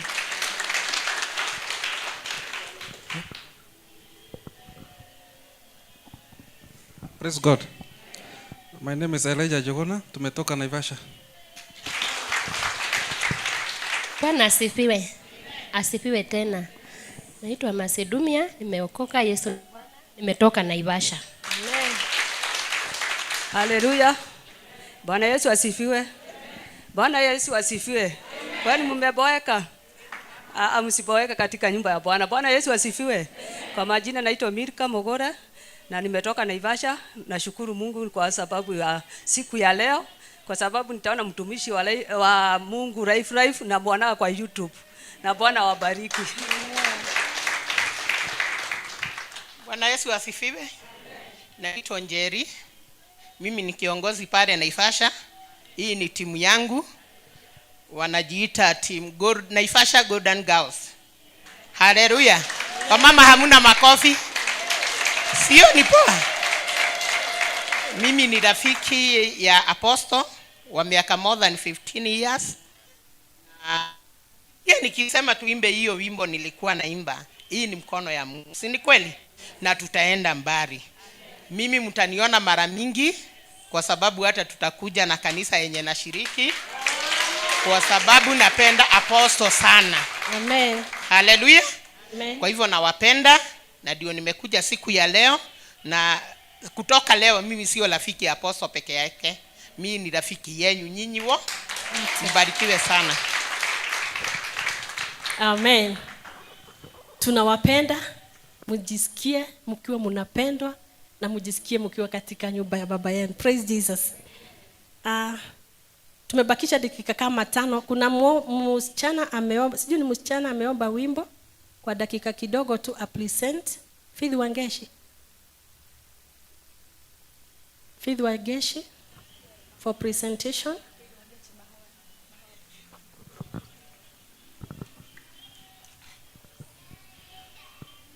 Praise Jesus. Bwana Yesu asifiwe. Amen. Nataka kuimba wimbo mmoja na kwa YouTube najiita Faith Wangechi. Na nimeokoka Yesu ni Bwana na mimi ni wa CF. Mimi ni wa hapa na ninafurahia kukua katika madhabahu kama haya, and I'm so happy that you came.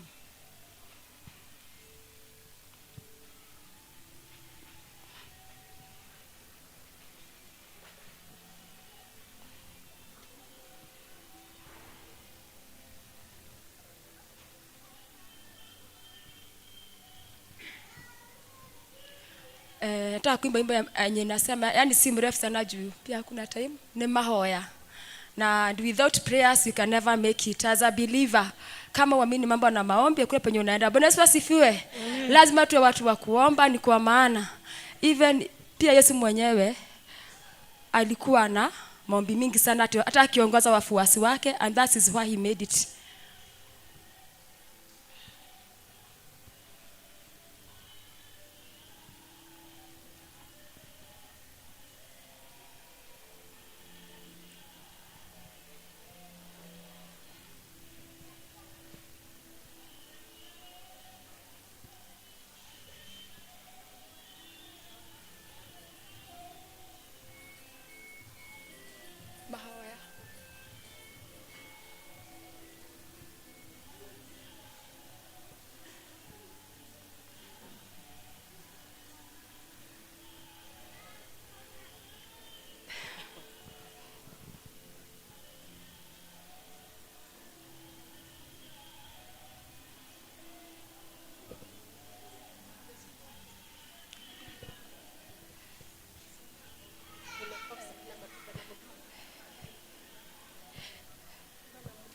Neto hinya ni mwathani.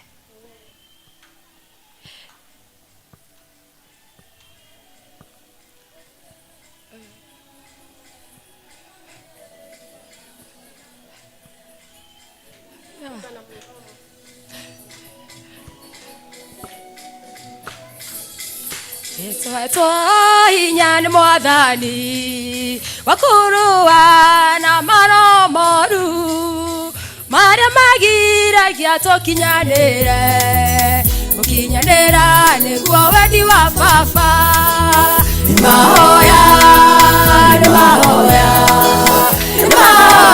kinyato kinyanere ni mahoya tuge ni mahoya kinyato kinyanere urine vito baba twa ya dayo maito papato ekemera ahera ine maito papato asheridie kinyato kinyalera oria wanada mahoya kinyato kinyalera mahoya tugere mahoya kinyato kinyalera Gotire kitugera na mwathani tiga tuoro mahoya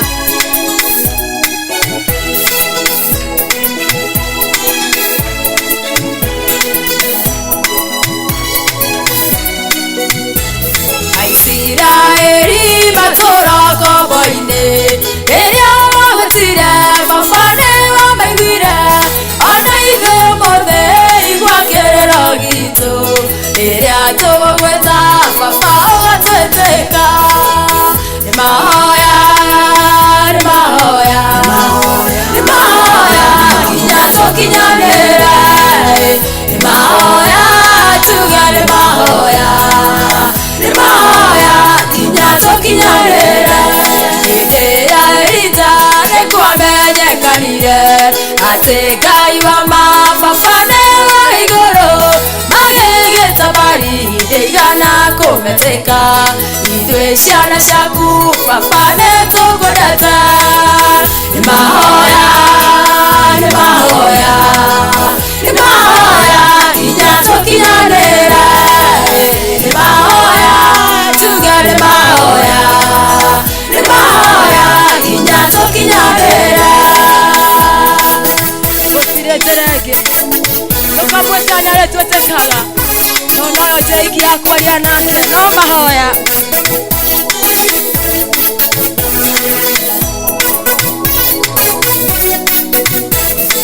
Samaki monane baba twakwĩnamĩrĩra nĩtũerete mothe marĩa marĩ magigi twehererie ruo baba tũkinyũkithie gũtirĩ ũngĩ tũĩ baba nowe mũnene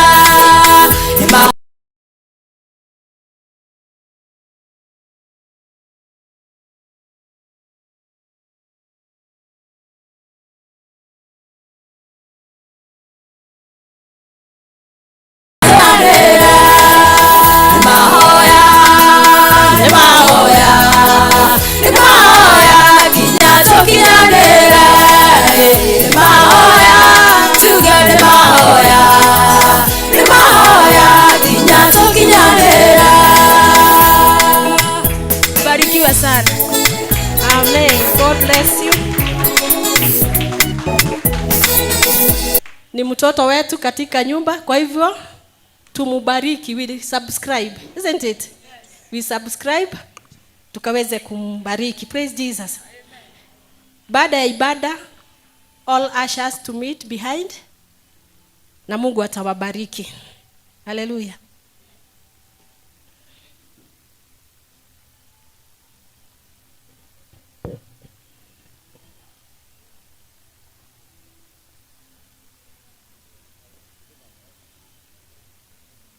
Samahani. All new believers to meet Pastor Radia at the after the service. Praise Jesus. God bless you. Hallelujah. Bwana Yesu asifiwe sana. Wow. Say hi to somebody there. Mwambie umesalimiwa na yule mtu mjamaa unaona pale mbele. Msalimie tu kama unapenda. Wacha kumsalimia na sura ya jana, sura haijakula ugali. Sura ya ugali ya jana. Msalimie ni kama this is somebody you love.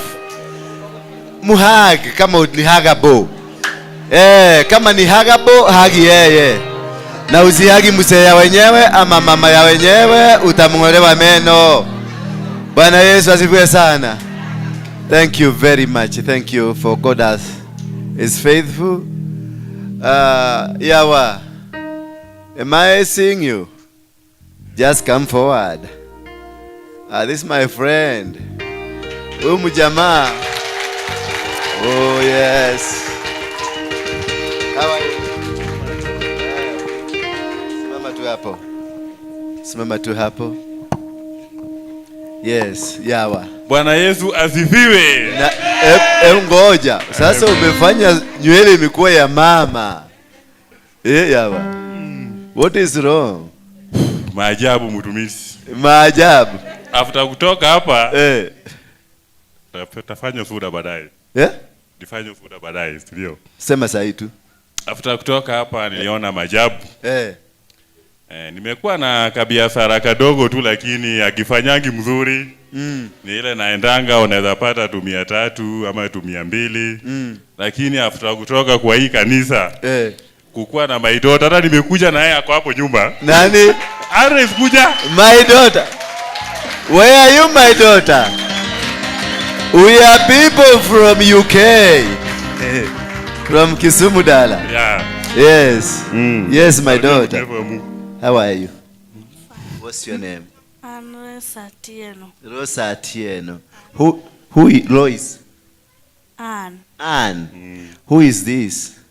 My father. Your father. Okay, what is his name? Henry Ooko. Ohoko ama Ooko? Henry Ooko. Ooko. Yeah. Sasa tuambie muujiza. Mpaka una breathe. Sikuamini, ni maajabu. Hapo tunaendanga tunaweka vitu, hakuna mtu anunua, baby tuuze kama nguo kama 3 ama nguo kama 2. Lakini ndio kazi tunategemea, inabidi tujitume na tuende kila siku. Lakini after kutoka kwa hii kanisa, hizo nguo tulienda nayo, tuliuza zote na ijawahi uzwa hata zote.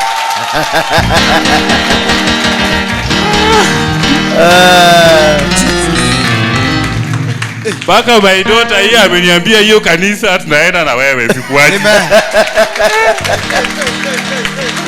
Anasema mwenyewe kama ni uongo. Tuliuza zote hatukuuza. Tuliuza zote. Na tunauzanga zote kweli hizo masiku zingine? Ni jana ndio uliuza. Yes. Kwa hivyo nimeshukuru hii kanisa na nguvu ya Mungu inaweza. Sasa I'm going to bless you. Unauzanga nguo ya pesa ngapi? Pesa kidogo 100, 200. Ile stock unanunua stock ya pesa ngapi? Na select mzunishi wa Mungu kama ya 5,000, 4,000. 4,000. Ile umewahi kuuza kuchukua mingi kwa Kikomba? Si ni mtumba? Ni mtumba. Unachukua 5,000. Yeah. Hiyo ni mingi kabisa. Hiyo ni mingi kabisa. Sasa nitakuongezea 5,000. Ndio uchukue shilingi. Sawa. Utachukua ngapi? Ya 5,000 ndio uende ununue ya 10,000.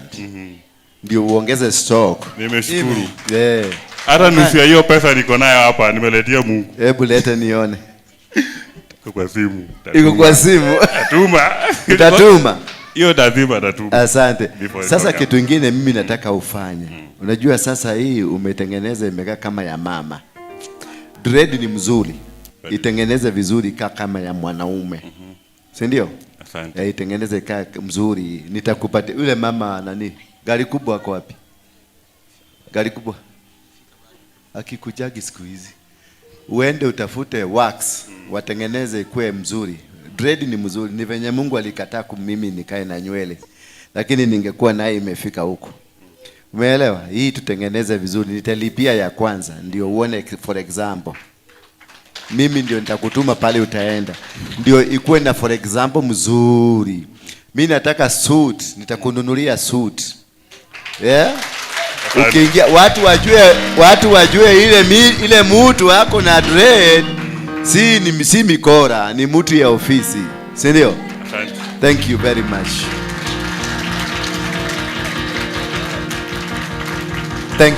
Thank you. God bless you. I love that. I love when I see somebody is growing. I love it. Ndio nasemanga hapa sitaki idler. If you are an idler here, I will hit you. Wacha vile mlikuwa nasema mimi ni mungiki. Nitakugoga na hakuna pale nitapelekwa. Ukinitia polisi wanasema tunamjua. Ulikuwa umeenda kufanya nini huko? Wende wenzake ati assault. Watakwambia huyo tunamjua. Huyo si ni yule wa mungiki. Ni yeye basi nani alikupeleka huko? I hate idlers. I hate. Me I'm not a hustler. Na hapa msiigize lugha ya hustler kwa hii nyumba. Umesikia? Hustler is a name associated to what? Poverty. Na msilete mambo ya Azimio hapa. Mmesikia? Hapa ni kani? Tunasikia ule jamaa ile ni ya baba. Ile ni ya baba. Sasa ongea mambo mbaya ya baba hapa. Utaona mawe inapita unafikiria ni inzi. Kuna watu wengine hapa ni ya Ruto. Sasa waanze kuongea mambo mengine mbaya mbaya ya Ruto. Utasikia mambo inaharibika. Bwana asifiwe sana. Tuombeane na tuombea kanisa ikuwe na matajiri.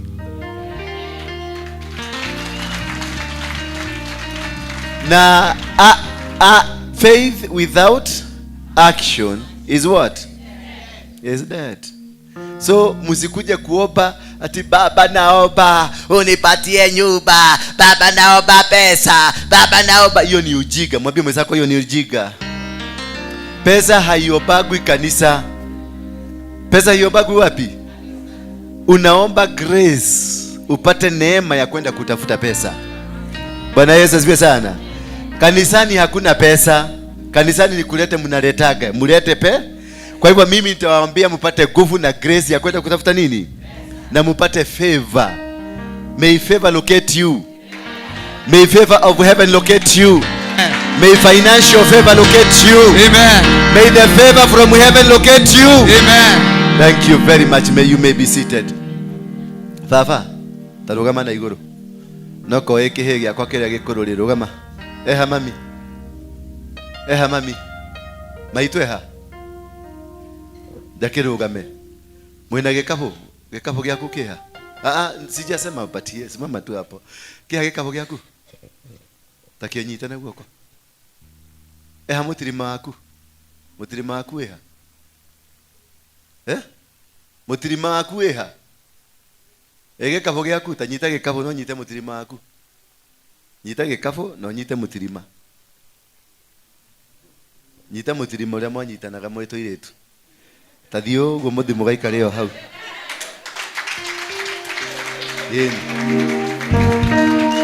Nawe kaa hapo. Kivendera kaa hapo. Ajua sasa huyu Kivendera ningemwambia aende huko. Lakini sasa ni bachelor kama mimi. Sasa pale niko wazee, wale nataka kuwe wazee wa kanisa. Hata mimi siwezi kanyaga, wacha kuangalia, hata mimi siwezi enda huko. Mimi ni siko. Naomba na msiniope. Msiende kuniombea ati baba tunaomba apostle wetu akuwe na bibi, lakini baba ukichagua bibi unichague. Kwenda huko. Sitaki hiyo maombi, msiniombee. Najua kujiombea. Kuna ile miaka niliambia Mungu nataka nifike ndio nipate mtu. Sababu nilikuwa na mtu nikiwa na 20, nilikuwa 20. Sasa nilikuwa nafikiria nimefaulu, kumbe hiyo mtu alinifanya madharau. Akaenda akaniacha kwa mataa. Sasa nikaona ameniacha na watoto wadogo. Si nile kwa watoto. Kwa sababu unaleta mtu kama huyu alafu anaanza kuangalia watoto wako vibaya. Wengine anawachapatia chakula baya. Wengine anaanza kuniambia hiki kitoto kinakaa kama mama yake. Na ni mimi nilitoa. Sasa ananikatanisha mara ngapi? Anaacha saidi yangu, anaacha saidi ya mama, anasema saidi ya mama ni baya. Nimelea mpaka wametosha. Joroge yako wapi? Joroge. Joroge. My last born yule kadogo kabisa. Niliachiwa nikiwa na 9 months. Sio mimi nipige makofi. Nilifuga diaper. Ni ile diaper ya towel. Si diaper hii mnaekaka mnashika hivi mnatupa. Ile ya towel inakuniliwa, naenda naosha, nakuja nafuga tena kama imekauka. Si wacha kuniangalia vibaya, wewe uwezi ukipelekea mama mtoto mnyanya yake. Si ndio wanaume wanafanyaga? Unapelekea nyanya mtoto, naambia yule mtumia ni arage thire, udaga ikaraga na mwanae, thina ilo fika thokome. Nigetha jekaga nigetha ninditumaga. Hiyo ni ujinga. Mlizana nyanya yako. Nyanya yako alikuwa anakusaidia na kuambia nini? Ratolera shoguo mwanage kiate kotari na hakili na moko. Lea mtoto mpaka asimame na umpatie discipline. Bwana Yesu asifiwe sana. Hao nililea saizi mmoja aligraduate ni juzi on Friday.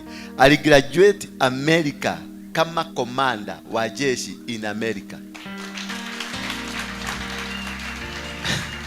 Sasa unaningojea hapa.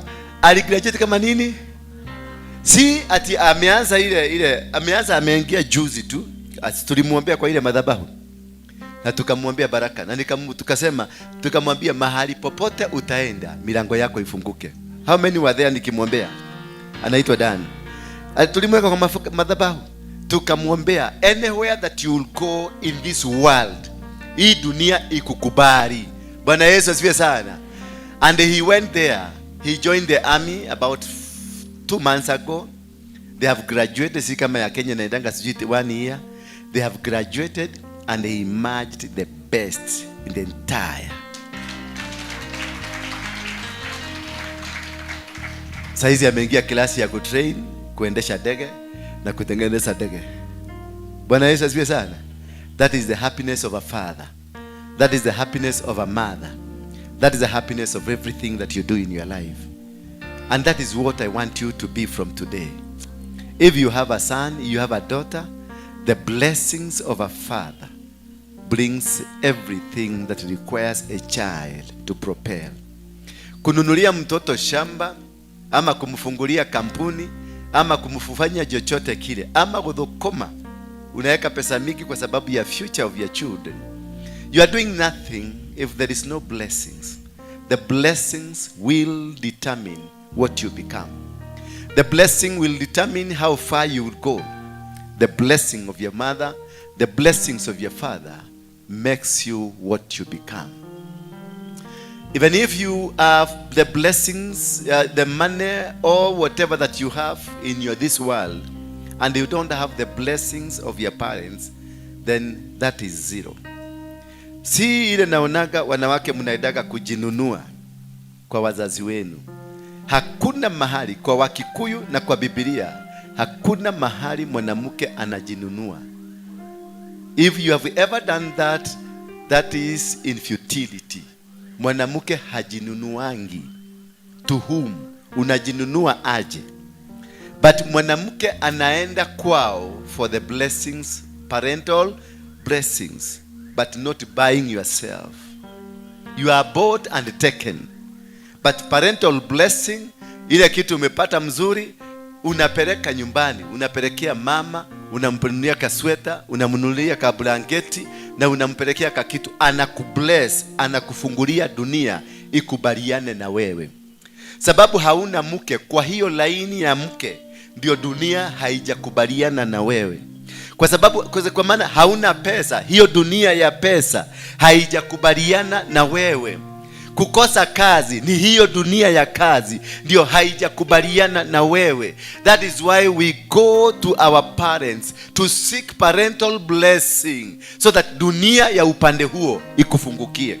Whatever that was blocked ifunguke. Unaweza kuwa na pesa mingi na kosa mke. Unaweza kuwa na mke lakini hamna pesa.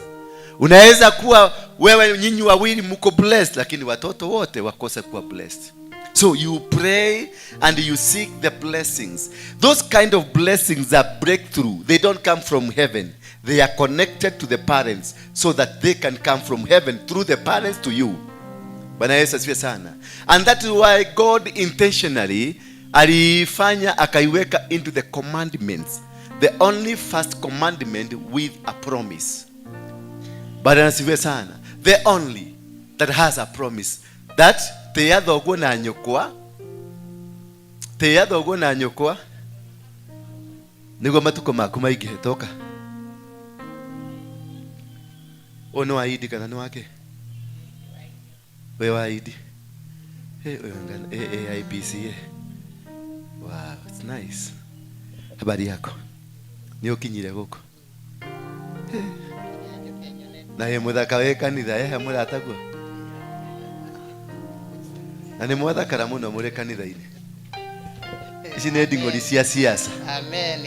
Hiyo ukitaka kuingia, hello, hata wewe? Good, rugamai haha. Mamuone wega. Ahoguo. Tenda mugeithia andu aya. Mumageithie thia nikiweka eguoya. Asa. Kana ure tiga andu kono ne kamera. Ni guko de sawa. Keno thiaga kuhurire thimu. Toko geithanetie. Boss. Tuliza kidogo tu. Ndenda mugeithanie na gitio giakwa. Tiate mutineka wega, ni mwikire wega. No ni ndiramwitire. Uguo ingiaga kumutambua. Mwathani arogocwo. Bwana asifiwe. Ndi mwirire njitagwo Jerry. Na ndi murata wa muthuri uyu wa miaka 15. Jerry wao. Ni njitagwo Jerry wa Waweru. Jerry wa Waweru. Aha. Miaka 15. Miaka 15. Ndi mumenyete kuma tene. Munyamu ucio aroiga na thaa ici ni ndungata ya Ngai na ni apostle. Ndirari murwaru nyumite odi arahurira thimu aranjira njoe mai. Ebu simama. Jikere shubi. Tiana horo wa mai. Ngo tu kinya ku we.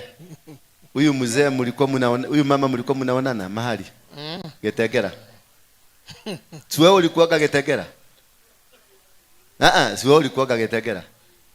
Okay, kaa chini. Namwona? Niamuhujagiria ku. Ndiye damuona. Sijakuja huko mara mingi. Okay.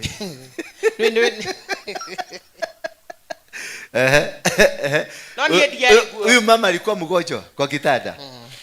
Juzi tu alikuwa hawezi kuamka. Iko kwaje?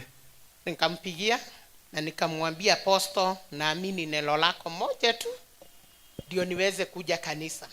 Akaniambia amka, chukua maji, weka chumvi. Nikaamka nikafanya hivyo. Baada ya masaa 3 nilikuwa nakula. In 3 hours.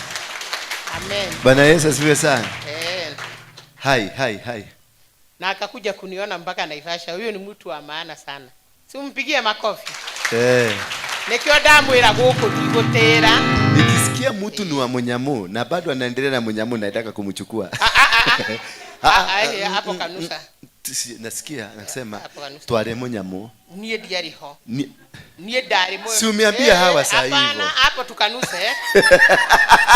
Unajua ni mzuri kuongea. Saa hii. Ni mzuri kuongea ukweli. Nimesema nilimjua wakati alikuwa hiyo Munyamu. Kwa sababu kuna rafiki yangu pia ni mwenye hiyo mambo, sawa? Sasa tukienda kutembelea yeye tukapita kwa huyu nikamjua na nikampenda tu. Wakiwa na watu wa Munyamu. Wakiwa na watu wa Munyamu. Lakini akatoka huko sasa akawa upande yangu. Hallelujah. Nikampenda mara 10. Nipigie makofi. Yes. Neta kwatia. Mu introduce. Huyo. Mwathani agocwo. Bwana Yesu asifiwe. Amen. Naitwa Mirka Mogora, nimeokoka. Kristo ni Bwana. Amekuwa Ebeneza katika maisha yangu. Bwana Yesu asifiwe. Amen. Kama venye nilikuwa nimewaambia, nilikuwa nafuata akifanywa interview kwa YouTube. Na nikasikia tu nilikuwa tunaenda tu kwa TV kumuona. Hata tukifika hapa nikaambia hawa ndio huyu na ile smile yake. Haleluya. Kwa sababu yenyewe anakuwa ana smile. Si ndio? Si apostle, si wenyu. Anakuwa ana smile. Anapendeza hata kwa YouTube. Kwa hiyo sababu amenivutia. Anavutia. Hata kwa YouTube. Yes, ana ma YouTube. Ndiposa nikawaambia ninashukuru Mungu kwa sababu nitakuja kumuona live. Sasa si kwa YouTube. Ujue mimi ni forum wako wa YouTube.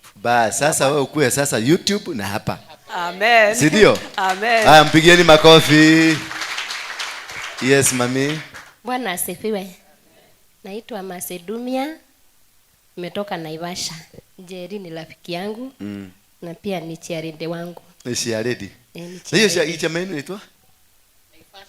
Naivasha Golden Girls. Na nilienda Moro nikasikia kuna Moro Golden. Ni timu yako? Kwa hivyo Moro tunaenda crusade. Tunaenda na t-shirt zimeandikwa Dora Waroingi. Haya. Dora Waroingi Golden Girls.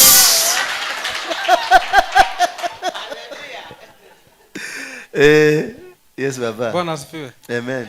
Mimi naitwa Elijah Juguna. Mimi ni rafiki ya Jerry. Ya Jerry. Ameniambia niwalete. Najua Jerry ni rafiki. Ukienda Ruto anajua Jerry.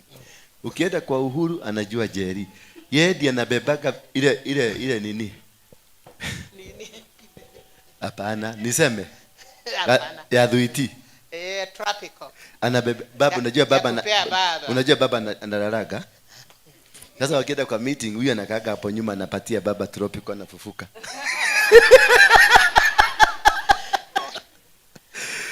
Wacha tukae chini. Karaidi Wacha nitokwaria. tuimbe nusu kifungo tu.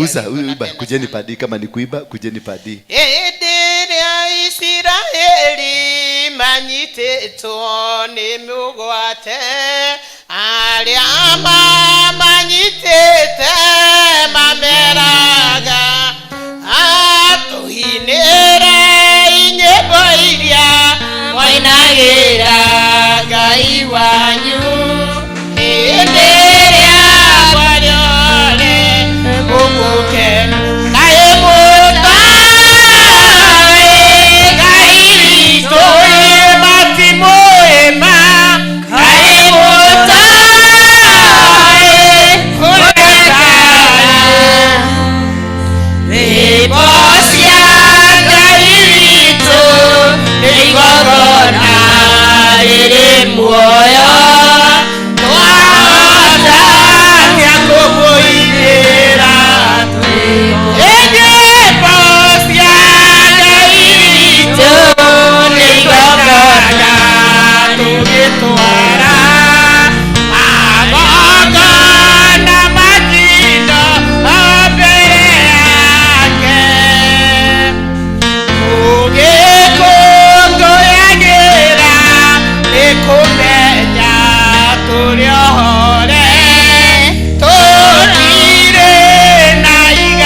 Asante sana, asante sana. Asante sana. God bless you. Apigeni makofi mazuri. Makofi ya juu, ya juu, ya juu, ya juu, ya juu hivyo. Yeah, that's good. Thank you. Thank you. Thank you. No kwevaka turathi na mbere na kwevaka jeri. One kanitha mweru. Tunaendelea kujipaka. Kwa hivyo ukiona kama mtaratara hiki unajua ni mwana tunajipaka mpaka tufike where you are supposed to be. Thank you. Yeah? Ma?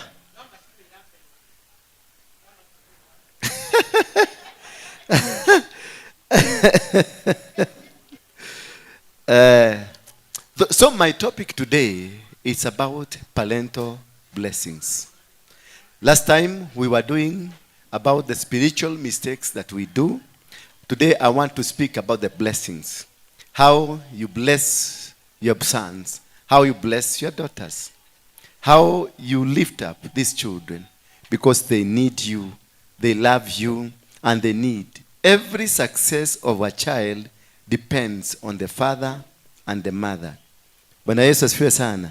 Ndio nataka kuambia siku hii ya leo, kama umekosana na mama mtoto ama umekosana na baba mtoto, do not involve the children into your affairs. Makosa ya mama yako na makosa ya baba yako na makosa ile wamekosania, do not involve into their affairs. Mama yako na baba yako ndio wamekosana, na mama yako na baba yako ndio walijuana kule walitoana, lakini wewe ulikuja and you have got no mistake and you don't care kama wamekosana ama hawajakosana. Mama yako akikwambia baba yako ni mbaya, mwambie ninajua lakini wacha nijijulie. Baba yako akikwambia mama yako ni mbaya, mwambie ninajua but I want to know by myself. Do not carry the burden of the ignorance of your parents, because you will be destroyed. Bwana Yesu asifiwe sana. That is where I'll be discussing from today, because I want all of us to bless our children. Last time tulikuwa na firstborns and the lastborns blessings, and we prayed for them. Apparently almost the entire nation was praying for the firstborn and the lastborns. I don't know how God works. He works in a miraculous way. He works in a way that every other people in the same spirit, they will be doing the same thing in the same time at the same topic. Therefore, the most important thing kutoka leo, siku hii ya leo, ningetaka sana tuangalie, na nitaenda pole pole leo, sitahubiri kama wahubiri. Nitakufundisha kama mwalimu leo. Because hapa ni very muhimu sana. Very muhimu sana. Bwana Yesu asifiwe sana. Hapa ni muhimu na ni kitu ya maana sana. Ndio tuweze kuelewa, ndio tujue makosa yako ilitokelezea wapi. Tujue ni kwa nini you are facing this challenge. Ni kwa nini mpaka wa leo unaonanga shetani lakini hujionagi wewe kama shetani. Bwana Yesu asifiwe sana.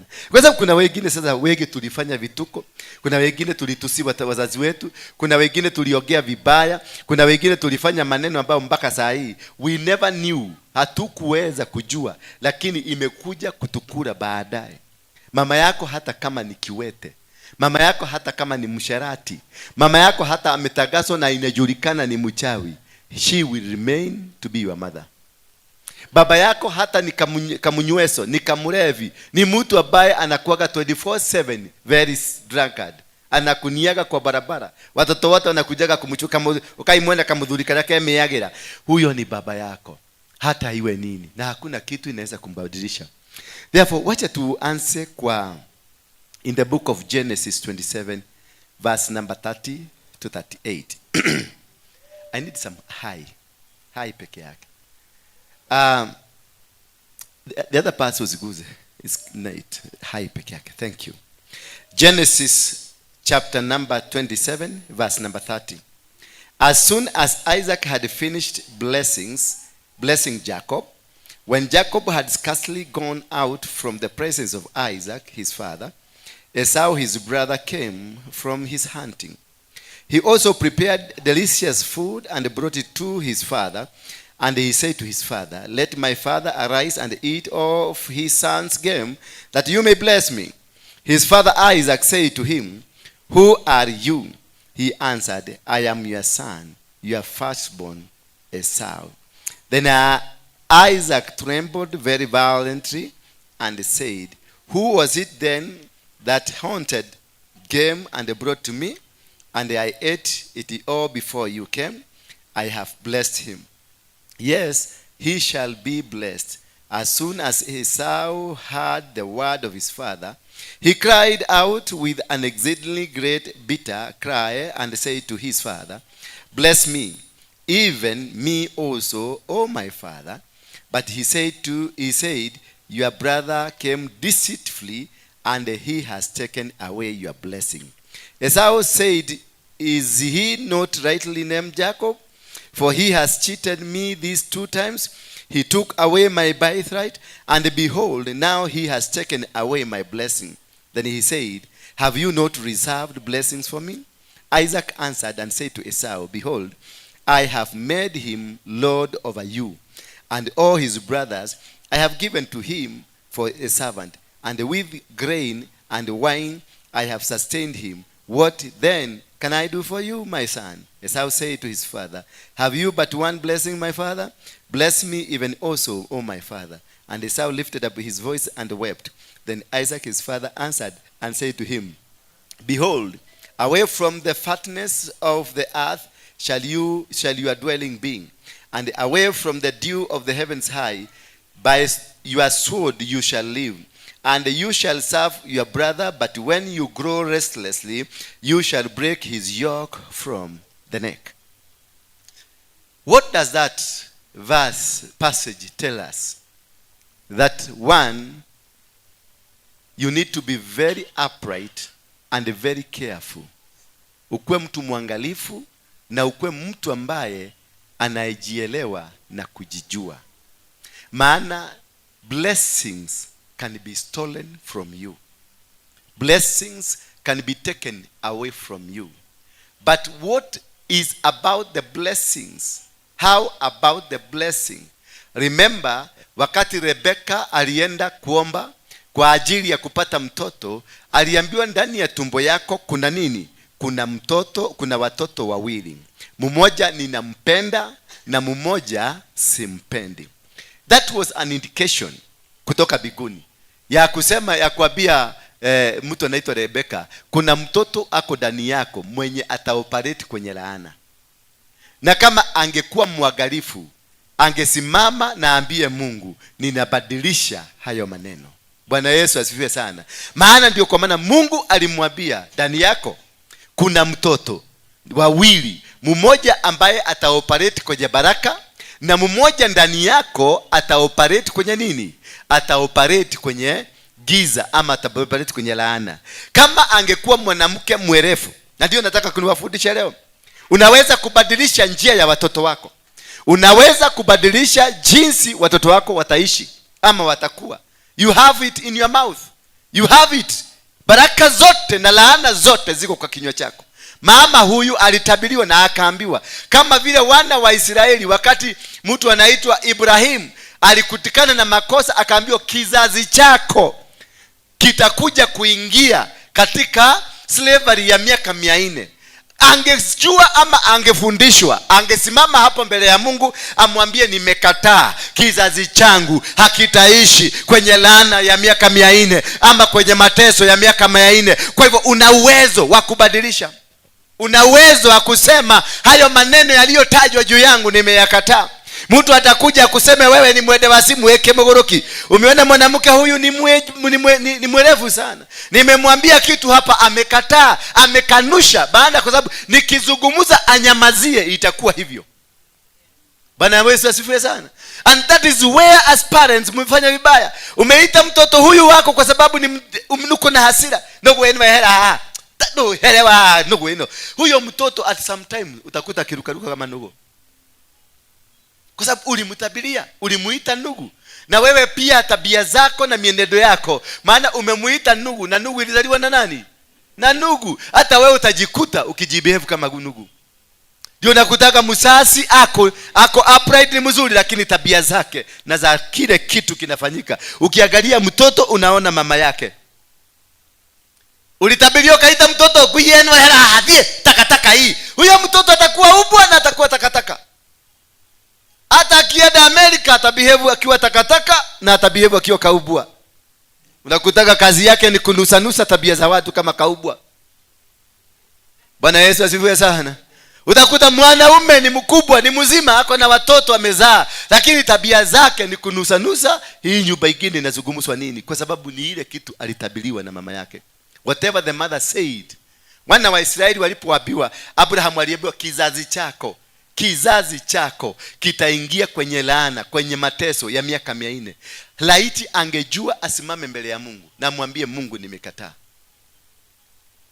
Naye huyu mateso ya huyu Rebeka alipoambiwa kuna mtoto umebeba ndani yako mwenye mimi simpendi, angeshawishi Mungu, maana alikuwa na wakati na nafasi na platform ya kuongea na Mungu. Alikuwa na platform. Angemwambia Mungu hapana, tumbo yangu hii haiwezi kubeba laana, maana mume wake ndiye aliyemwekelea mkono na akaitisha hawa watoto. It is the husband who plays, akamwekelea mkono na akatabiri na akamwambia utapata watoto. So mume wako ako na nguvu, ako na mamlaka. Na kama mume wako ako na nguvu na ako na mamlaka, ako na uwezo wa kubadilisha anything negative. You have the power to change anything negative over your children. You have the power, anything negative, to change that has been placed in the heads of your children. Uko na mamlaka, uko na nguvu. Watoto wako kiambiwa mtoto wako anakaa kama mchiga, unasema mtoto wako anakaa kama mwerevu.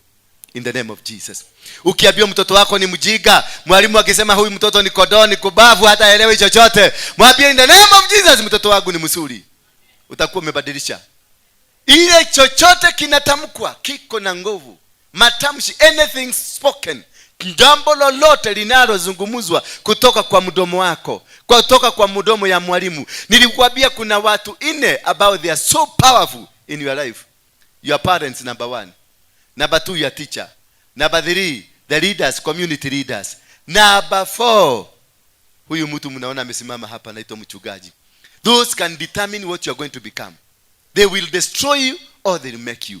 I can curse you from this pulpit. I can bring you down.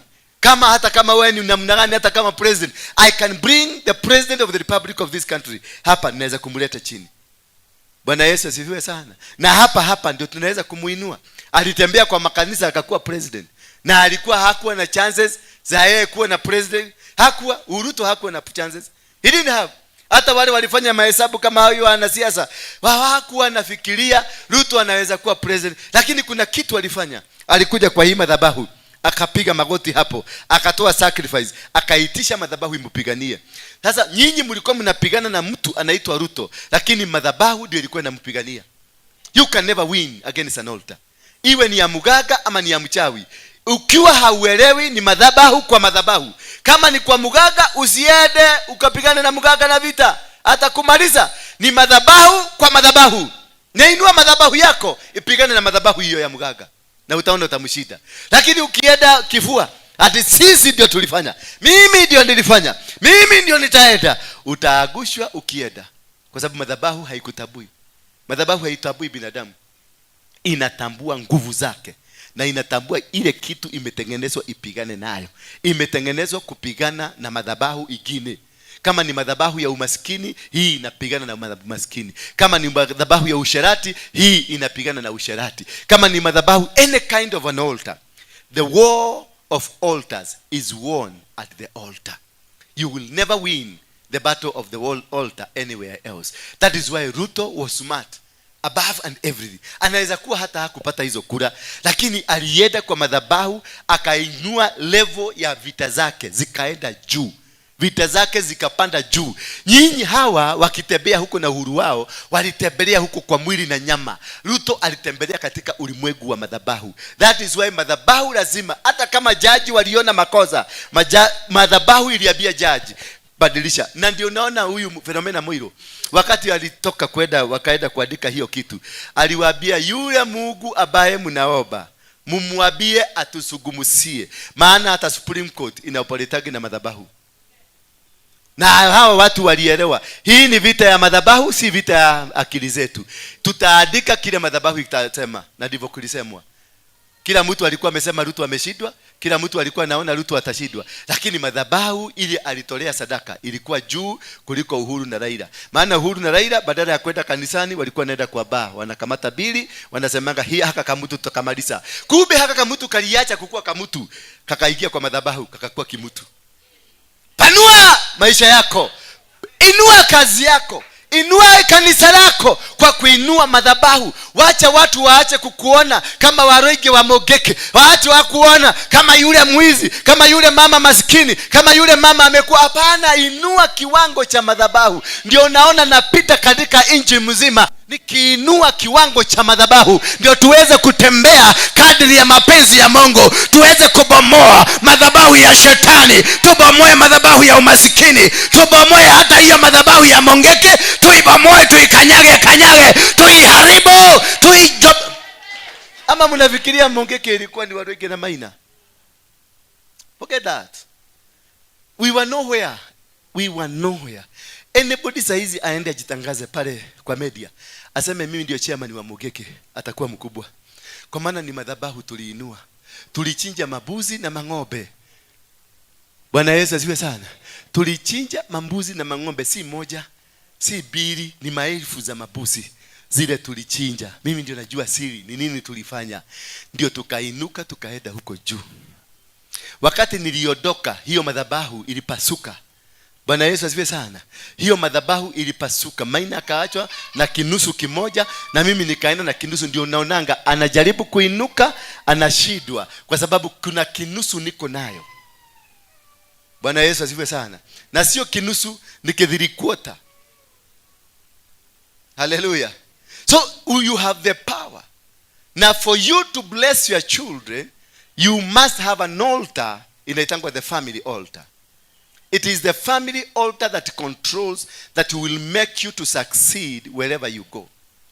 The family altar will make you win every battle as a family member. You don't need to be a Christian for you to succeed, because I've seen many families, they don't even know Christianity, but they have succeeded. And I've seen many families about they are staunch Christian, but they are very poor. Watoto wao wamekosa shule, watoto wao wanavuta bangi, watoto wao wanakula miraa, watoto wao ni waizi. Yet they are staunch. The child ya huyo, kama kuna bishop mmoja na muonanga kwa YouTube anapenda sana kutukana wachungaji, akiita wachungaji ni mikora. Huyo mtu namjua, mtoto yake ni mtu ambaye ako rehabilitation center kwa sababu ya madawa ya kulevya. Na ni bishop. You can't not blame the bishop. Hauwezi ukamblame. Hata mtoto mwenyewe hauwezi ukamblame. What it is ni kwamba kuna madhabahu ambayo hana in the family. Yet ako na altar hii, anahubiri, ako na mdomo ya kuhubiri, but wakati ukirudi nyumbani kuna madhabahu inaitangwa ya nyumbani, the family altar, which is superior than the rank of a bishop, which is superior than the rank of an apostle, which is superior than the rank of an archbishop, which is superior than any man of God. When you go back to your father becomes the head. Your mother becomes the head. They have an altar that has raised you to where you are. And in your family, kama madhabahu ya kinyumbani hayana nguvu, hata mtoke hamwezi mkabarikiwa. Mahali popote mtaenda, you will never succeed. Take an example of Abraham.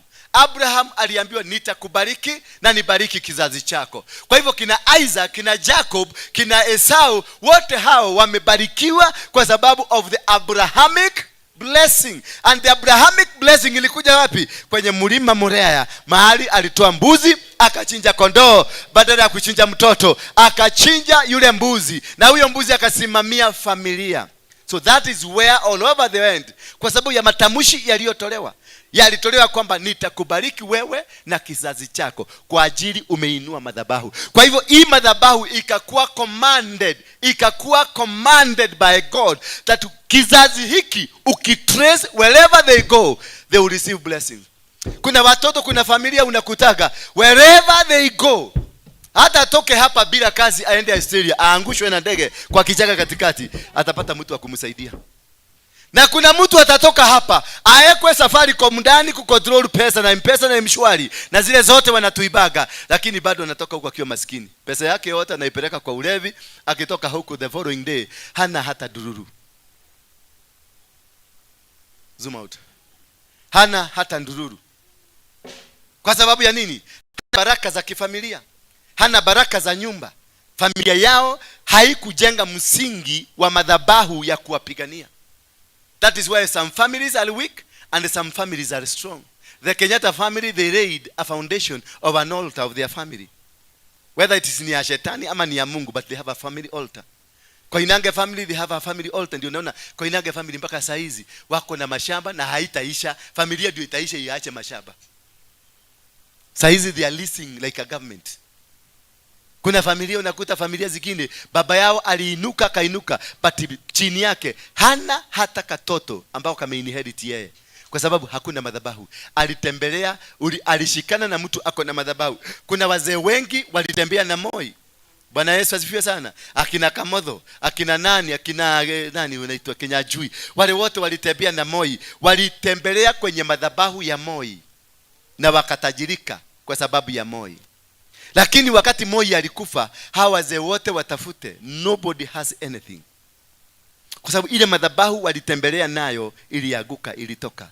So they are alone. Wakawachwa wakawa peke yao. Wakati aliachwa akakuwa peke yake, ni kumaanisha hataweza kutembea kwenye madhabahu yoyote, maana hana madhabahu. Kwao hakuna madhabahu ya ushindi. Kwao hakuna madhabahu ambayo inaweza kufanya wakaelewa, wakafaulu. Kwao hakuna madhabahu inaweza kubadilisha anything in their family.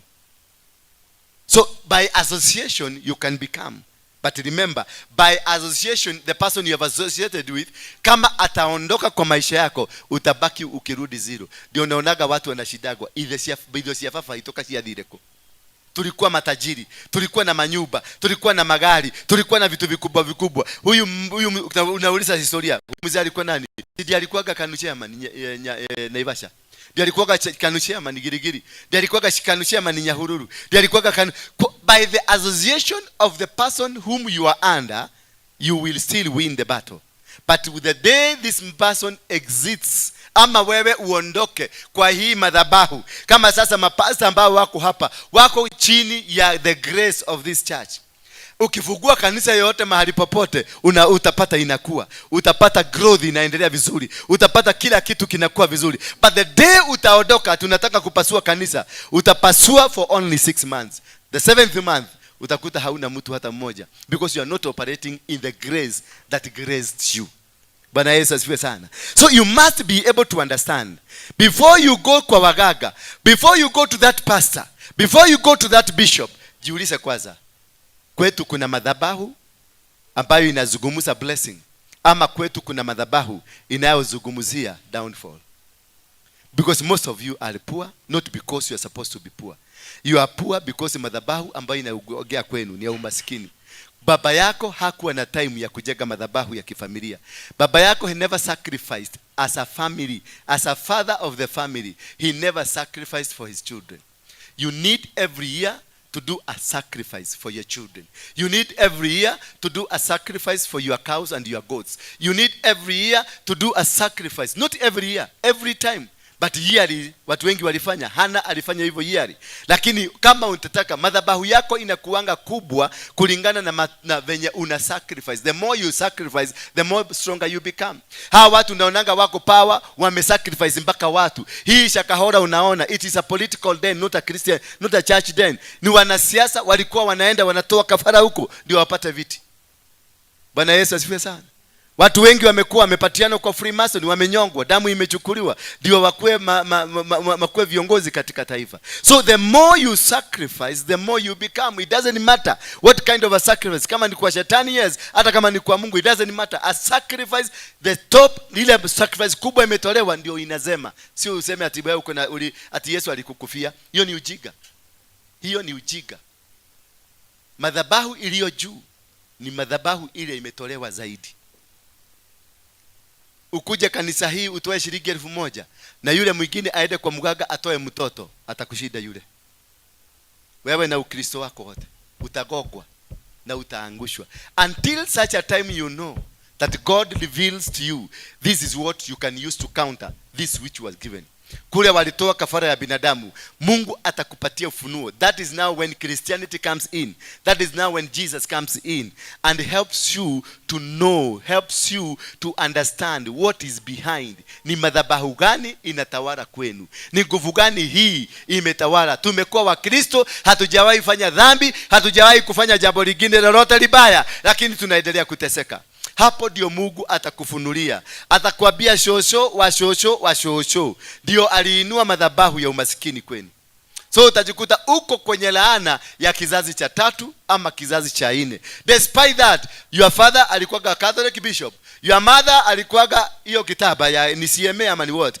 Your brothers wote, uncle na auntie zote ni watu wa Mungu, lakini wote ni maskini. They are very poor. Why? Because kuna ka foundation kalitengenezwa na shosho wa shosho wa shosho. That only you need God. It is only God who can reveal to you. It is only God who can speak to you, because you don't know. That is why you need a platform of Jesus Christ. Jesus came to bring the platform, so that this platform, we can use it to bring a relationship with God, so that God can create a clear path for you to understand what has been the problem. And that's why Jesus, akiondoka alituambia, pray and you will be answered. Akakwambia, if you are not completely answered, stop praying. Go seeking. Seek and you will find. You cannot seek through prayer. You can only seek through what? Trying to unravel. Trying to ask question. We seek by asking question to God. We seek na mwambia Mungu, ni kwa nini hii kitu kinafanyika? Ni mpaka lini nitatezeka? Ni mpaka lini haya maneno? You seek God with your sacrifices. Unaenda kanisani na dhabihu. Unaambia Mungu, nipatie ufunuo tu niweze kujua what is happening with the family. Then from there you go and dream, or he will send a servant to you. Jeremiah 35. Wana wa Rekabu walikuwa wameambiwa Mungu, Jeremiah akatumwa na Mungu akaambiwa, nenda kwa familia ya Warekabu, wapeleke kwenye chumba kimoja, kisha wapatie kila mtu glasi ya wine. Jeremiah akafanya hivyo. Akaenda kwa wana wa Rekabu, akawaambia, kujeni kwa nyumba moja, kwenye nyumba ya Mungu. Akawapeleka kwenye kichumba kimoja kilichokuwa karibu na yule mkubwa sana. Akawaambia, kamateni glasi moja. Wakawaambia, hapana, sisi tuna operate kwenye laana. Sisi nyumba yetu tuliambiwa msiwahi kukunywa divai. Namba 2, msiwahi kupanda mizabibu. Namba 3, msiwahi lima. Namba 4, msiwahi jenga nyumba. Muishi kwenye tent hii miaka yenu yote, kwa sababu mpaka wakati ndio muishi maisha mingi. Hiyo ni laana ama ni blessing? Hiyo ni laana ama ni blessing? Nataka kuongea na kanisa iko hai. Hiyo ni laana ama ni blessing? Bas, huyu mzee aliwaachia laana. Na alipowaachia laana, ikakuwa sasa laana ndio inaoperate. Wakati mtumishi wa Mungu alitumwa aende awasaidie kutoka kwa hiyo laana, walimwambia, tutikwenda kuthikiriria uhoro wa Ngai ucio waku, choka na Ngai waku. Rudi na huyo Mungu wako. Sisi tuliachiwa laana na babu yetu. Na alituambia tusiwahi kunywa, tusiwahi lima mizabibu, tusiwahi lima, tusiwahi jenga, na tuishi kwenye tent miaka yetu yote. Jeremiah 35. Huyu Jeremiah alitumwa na Mungu. Jeremiah aliambiwa, hear the word of the Lord. Hear the word of the Lord. So it is God that had given this instruction. Go to this family and seek to help them. Go to this family. Give them a glass of wine, so that they can, whatever that is haunting them, whatever that has brought them down, can stop from bringing them down. But what happened? They said no to the man of God. They said no to the man of God and say, no, we cannot be able to do this. Hatuwezi. Totigeka ogwo. Totigerugama. Hatuwezi kukunywa. Hatuwezi kufanya. Maana we are operating under a manly order. But he came and told them, this is an order from heaven. And they ignored. Most of you have failed because you have failed to listen to what God is speaking to you. Remember wakati Esau alipoenda kwa baba yake, akakuta baraka zimeenda. Alimwambia, baba nibariki. Akamuuliza, hakuna kitu hata kimoja kimebaki. Naye akamwambia, wewe ni wewe tu utajisaidia. He told him frankly, it is only you who will set yourself free. Nobody else. Because nimekwambia, akamwambia verse number 39 inasema, then Isaac his father answered and said to him, behold, away from your fatness of the earth shall be your dwelling place. Away from the fatness of your blessings shall be your dwelling place. But hiyo ingine ikasema namna gani? By your sword you shall live. Hakumpatia baraka directly. Amemwambia you will struggle to live. Because already the blessing that blesses people not to struggle, nimeiachilia imeenda. So I don't have any that is remaining to bless you to become a blessing or to live in the blessing. Already I have handed over. Nishapatiana. Kwa hivyo kitu kama kimepatiano, ni kigumu kurudishwa. Labda uitishe alternative ama utafute njia nyingine ya kukipata. Ndio akamwambia hivi. Akamwambia, now by your sword you shall live, and you shall serve your brother. But when you grow restless kunyita kirathimo gya kurathimo, it is when you grow restless, wakati utachoka. By the sword, amemwambia nini? By the sword you will, hello, by your sword you shall live, but only this blessing will come when you grow restless. Wakati utachoka, but by your sword, utaishi kwa upanga, utaishi kung'ang'ana, utaishi kupigana ndio upate chakula. Lakini wakati utachoka, utumie upanga ule uende kwa huyo brother yako uitishe mali yako. Bwana Yesu asifiwe sana. Because ishatolewa, kama imetolewa imetoka. Therefore utaishi kung'ang'ana, maana already somebody is holding it. That is why you are suffering. You are suffering not because God has not given it to you. You are suffering because God has given to you, but it was carried away by somebody else. Your brother, your sister, your uncle, any other person, they are carrying your blessing. Wamebeba blessings zako. Kwa hivyo by the sword that God has given you, Abraham Isaac akamwambia mtoto wake, beba upanga, utembee na upanga. Upanga utakusaidia, upanga utakupatia chakula, upanga utakupatia mahali. But when utachoka, niliyokanogyo ndegeshoki geke, use that panga, demand your right. Bwana Yesu asifiwe sana. Use that panga and demand it, because it is already yours. You are my first son. You are supposed to take it. You are my first son. You are supposed to become. You are my first son. You are supposed to be rich. You are supposed to lead. But from today, because you are my second son, amechukua, ameiba, ameswindle from you, ametumia akili, amekunyang'anya. Ndio nakwambia akatumia akili sana. Hata kwa madhabahu kama hii, tumia akili, utabadilishiwa. Wanachotaka hii wanapelekea watoto wao. Ukienda, mtoto akienda shule, muombe, cover him the blood of Jesus Christ. Mtoto akienda mahali popote, cover him by the blood of Jesus Christ. That is why I saw when my son was leaving, departing, nilimweka kwa madhabahu na nikamtolea dhabihu. Na nikamwambia, wherever you'll go, go conquer. Wherever you go, go win. Whatever you'll do, go just become. And he has become because of what I spoke to him as a father. Bwana Yesu asifiwe sana. Lakini hii ukora mingi inaletagwa na wamama, hailetagwi na wababa. Hii ya kunyang'anyisha watoto baraka ni wamama wanafanyaga hivyo. Angalia, huyu mama ndiye alifanya hivyo.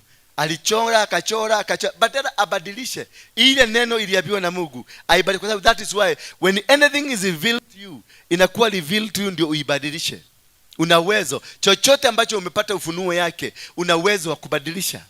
Kile hauwezi kubadilisha ni kile hakina ufunuo. Haujapata ufunuo, kwa hivyo hauwezi ukabadilisha.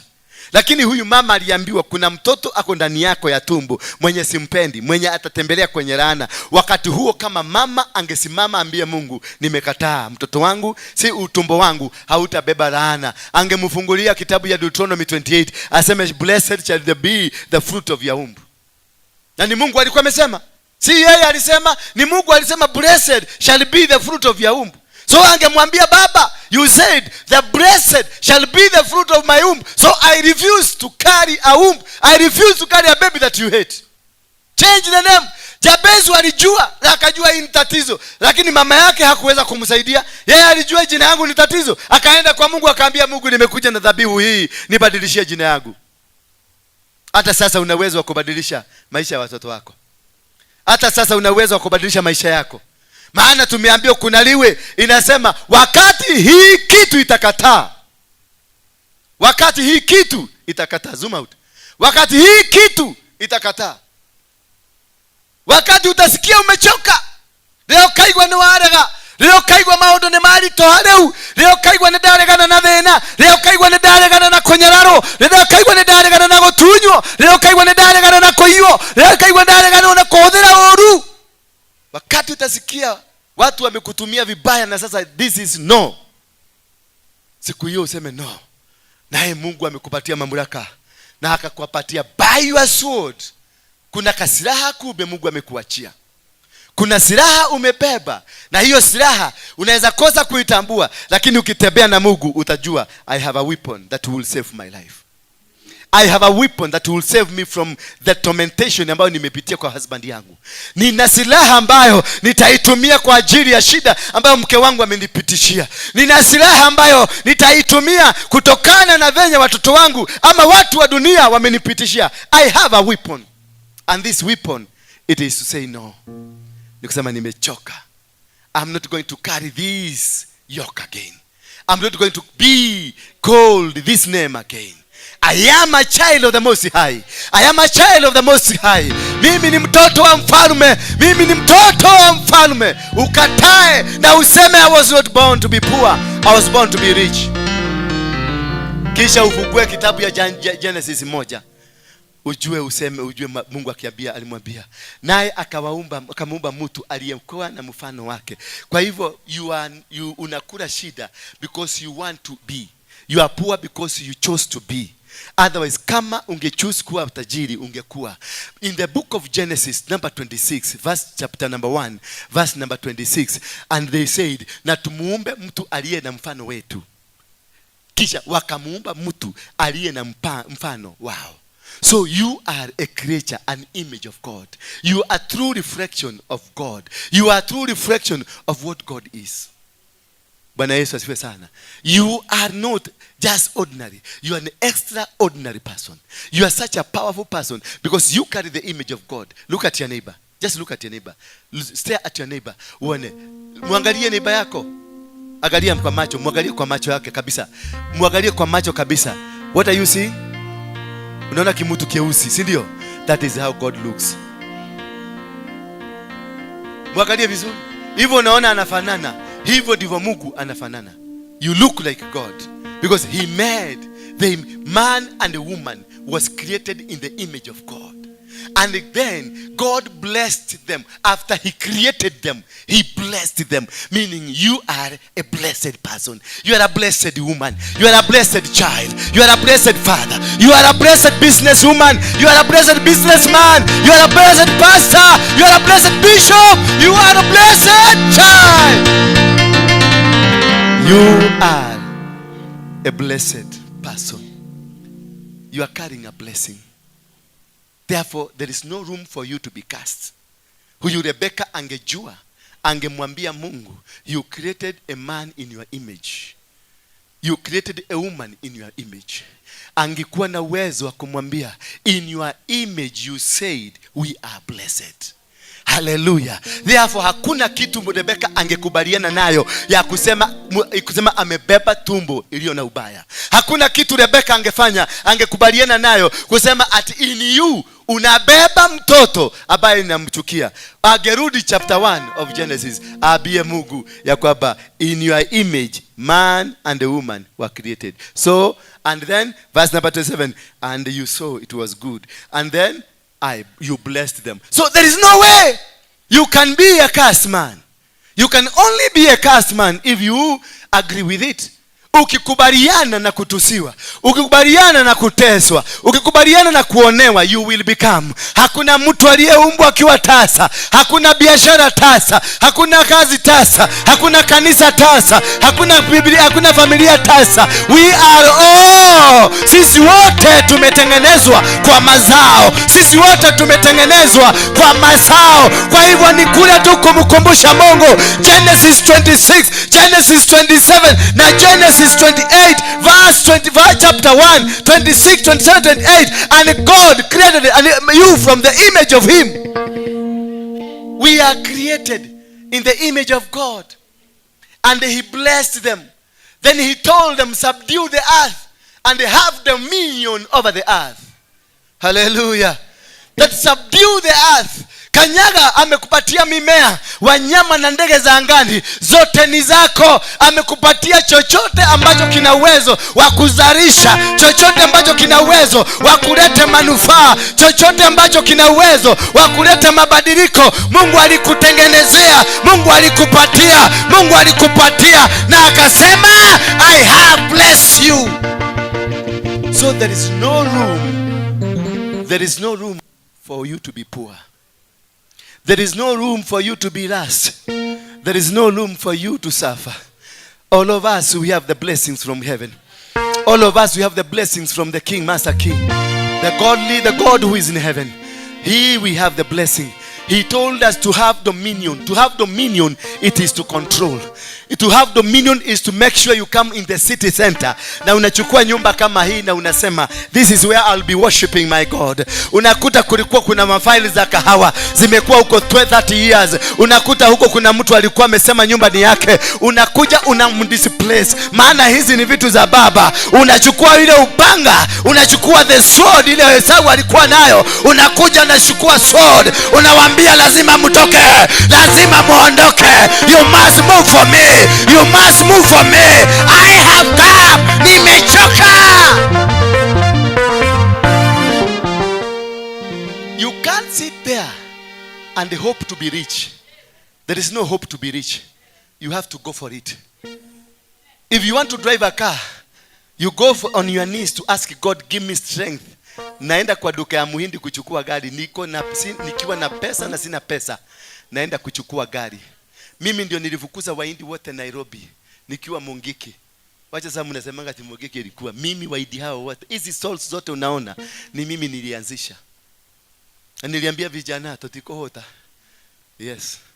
Muhindi ako na akili ya kufanya production. Na mimi niko na akili ya kuuza. Mtu arudi kwa kazi yake. That is what I told them. Mtu arudi kwa kazi yake. Muhindi tukamrudisha industrial area. Aende atengeneza kiatu. Alikuwa anatengeneza kiatu, anakuja kuuza. Tukaenda tukajua kiatu ananunua shilingi 500, anakuja kuuza shilingi 3000. Yeye mwenyewe anatengeneza 500, anakuja anauza 3000. Tukajua dogo shoka kweli. Weka kwa duka, weka kwa factory tengeneza. Na tutakupatia labor, tengeneza akili yako ya kutengeneza, let's use it. Then tukakuja tukaweka vijana na madhiokole. Sema madhiokole. Wangapi wanajua madhiokole ni nini? Madhiokole ni ile rugu ya Masai imekaa hivi. Sasa ni nini hii mnafanya?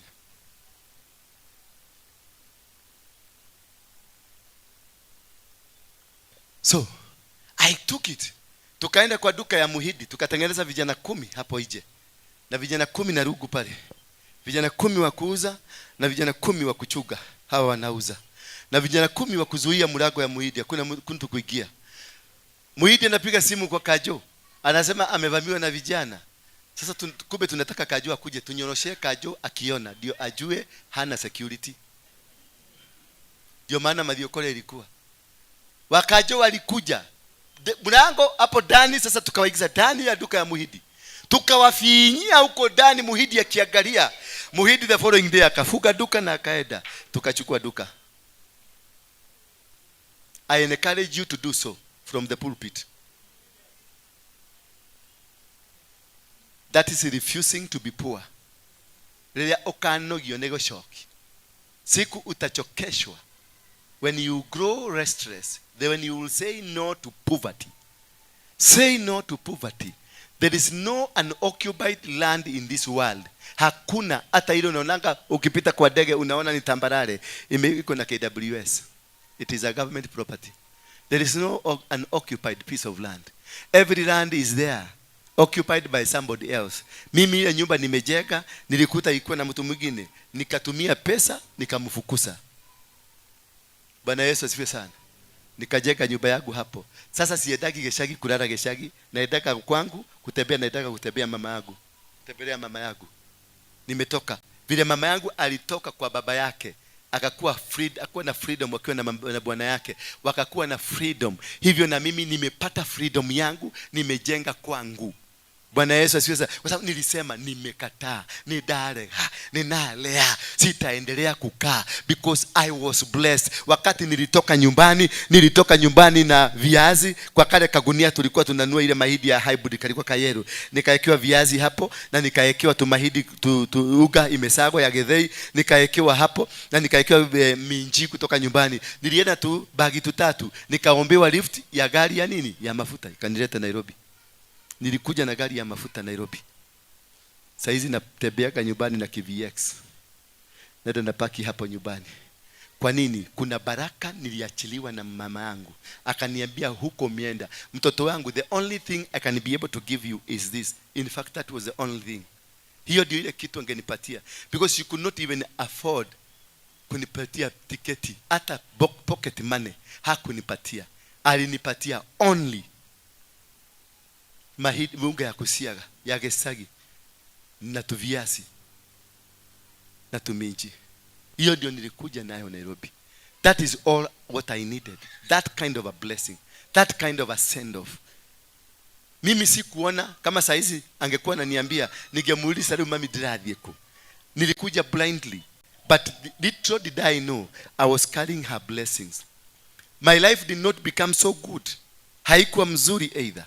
Maana niliteseka na nikakuwa chokora. Nikatoka uchokora nikakuwa mwizi. Nikaanza na pickpocket hapo.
baba yako. Just go. Enda mpaka kwa mzazi wako, tafuta kakitu, mpikie kachakula. Unaona hawa jamaa walikuwa wanatengeneza chakula mzuri, walitengeneza chakula mzuri wakapelekea baba yao, kwa sababu walijua baba yao anapendezwa na chakula, anapendezwa na kachakula kazuri. Walikuwa wanajua siri ya kumkamata baba. Kwa hivyo nenda nyumbani, you study your mother, you study your father, ujue ni siri gani unaweza kutumia kumkamata, hata kama anakuchukia, hata kama hakupendi, hata kama anakuonanga wewe ni kama takataka. Yes, wachelea endelea kukuona, lakini kuna neno liko ndani yake, liko na power, litaweza kubadilisha ama kufanya maisha yako yaanguke ama yaweze kufaulu. Just look for that good thing. Look for that good thing that makes your mother happy. Look for that good thing that makes your father happy. Then go before them in a humble way. Kneel before them. Once you kneel before them, then ask them to release just that one word. Just one. Nidakuradhima. That is enough. Na kubariki mtoto wangu, that is enough. But if your father, if your mother is angry with you now, I can assure you 100%, no matter what you are, no matter what you think you will become, you will never become, because you are operating in a curse. I can give you a very good example. Na rafiki ya huyu mama anaitwa baba, wakati wa Ford Kenya na Ford alikuwa Ford Kenya na Ford Asili. Baba yake alikuwa Ford Kenya. Baba yake alikuwa Ford Kenya. Then baba aka-organize goons, and I was one of the goons that were organized by baba. We were paid. Tukaenda tukafurusha huyo mzee baba yake from the dais. Na akatoka kijana akakalia kiti. But the words huyo mzee aliachilia, and I'm a witness, na alimwambia, I have struggled maisha yangu yote kutafuta hiyo kiti. I have struggled to become the president, but now it seems I won't make it. But my son, you will struggle and you will never make it. That's what he was told. Hizi election 3 Raila ameshinda. Hata hii ya Ruto Raila alikuwa ameshinda. Hiyo ingine ya Kibaki, mimi nilikuwa a major player in that thing ya Kibaki. Raila won. Hiyo ingine Raila had won. 3 good elections Raila has won. But because of that curse of his father, I know I have Luos here, go cursing me. Because of that curse of his father, that I have struggled to be there. I have tried to be there, but it seems the world has refused me. And you have done all this to me. You too, you will struggle and you will never sit there. Hata mufanye nini, hata waikalia mpaka kizazi chake cha 10. Mpaka kizazi cha 10. And I told him, he's my friend. I told him you must change this. But he said, wacha hiyo ni ujinga, ni unafiki ya wanasiasa. What he forgot, he paid us to go and torment his father. Hallelujah. Bwana asifiwe sana. So whatever that has been spoken to you by your father, whatever that has been spoken to you through by your mother, your auntie or your uncle, those are very important people in your life. Go back to them. If they ever called you, kama mama yako kuna siku alikuitanga mjinga, kama siku moja kuna mama alikuita ng'ombe hii, jeherera ng'ombe, no, that is operational. It is still operating. Ulio ng'ombe. Kama mama yako kuna siku alikufukuza na mwiko, akakuwekelea ya mgogo kwa sababu ile tabia baya tulikuwa nazo, akakwambia toka huko takataka hii, uko wewe ni takataka mpaka saa hii. Na ndio unaonanga tunarudigi kwa wasasi. Tunamwambia mama, unapiga magoti chini, unamwambia mama, nimekuja. Kama kuna kitu nimewahi kuzungumza kinyume kikakukasirisha, nibariki tu, nifugue. You do this yearly. Kila mwaka jaribu urudi kwa mama yako ama kwa baba yako. Tafuta watu kikundi, munaenda mpaka nyumbani, unapiga magoti chini, anazungumza maneno matamu. Hata ile kitu amesahau itakumbukwa tu hapo ndani na utafunguliwa maisha yako. So the parental blessing, it will avert the kind of a life you are living. The parental blessing will make you even bigger and stronger. You see, Mama Ngina Kenyatta has always been with this son, Uhuru Kenyatta. Wanatembea, and it is the initiative of the mother to push for this boy to become the president. And he became the president. Ukiangalia Gideon, the father was with him all through. Ukiangalia mtu anaitwa Ruto, the mother, unakutaka mama yake ndio first intercessor wa Ruto. The first line intercessor ni mama yake. Because the first and the strongest blessing will not come from nyinyi washirika. Nyinyi. Kila siku natokaga hapa nikienda nyumbani napigia mama yangu. Na nikisikia ako na kashida kadogo na natumana gari, haraka aletwe, aangaliwe. Because they amebeba the first line blessing za maisha yangu. Ile neno anaitianga akienda nyumbani, ananiambia mwana wako aradhimo, mwana wako aekea, maana aka imshugo ile arutaga kuma ngoro-ini yake. Nicio citumaga ndugameha. Timaguta makodo koke. Koro daneanire. Kama hange nipatiana kwa Harrison Ng'ang'a, ningekuwa next struggle. Kama hange nipatiana. Si mafuta ya Harrison, ni mafuta ya mama yangu. Na akanishikanisha na mafuta ingine. Sasa that's why I'm growing strong. Bwana Yesu asifiwe sana.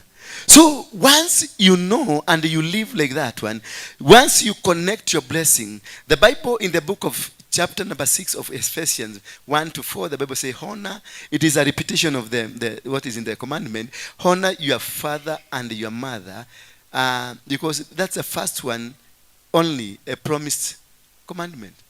A promised commandment. A commandment that has a promise. That your life will entirely depend on your parents. Your life will, Ephesians 6, verse 1-4. Ephesians 6, verse 1-4. That your blessings for you to succeed. I know most of you here, mko wengi ambao hamusikilizani na wazazi wenu. Mko wenu wengi mnajua, mliokoka mkajua mama yako ni mchawi. Uliokoka ukajua mama yako ni mwizi. Hivyo hako mwizi, amebeba kitu chako. So wachana na wizi wake, wachana na ugaga yake na uchawi yake. Just go and tell her. Pika kachakula mzuri, mtengenezea kitu kizuri, mwambie, mami, nedoka. Igerera guoko waku ha. Aeke, ukijua tu ni mchawi, mwambie akaachilia blessing. Akasema, I bless you. Umagara mwana wako. That is all what you need. The blessing of your parents. The blessings of the parents. That is all what we need so that things will go well for a long time in this land. Once you have it, everything will work the way you are supposed to do. So, parents, what are you required to do? You are a parent. I know you are young parents. What are you required to do? Number one, you are required to do not provoke your children to anger. Do not provoke your children. Every single time, make as much as possible a way that will show that your children, you have an appreciation towards them. Unawapenda. No matter how bad they are. Wanaweza kuwa ni walevi, wanaweza kuwa ni watu wachukizo mbaya, wanaweza kuwa wana maneno majina mabaya kule nje, but do not provoke them to anger. Just make them happy. Unajua makosa yake amefanya ni haya, unajua vitu ambavyo amefanya ni hivi, lakini wakati wote wapende tu, waonyeshe ya kwamba whatever you are doing, it is wrong, but I still love you.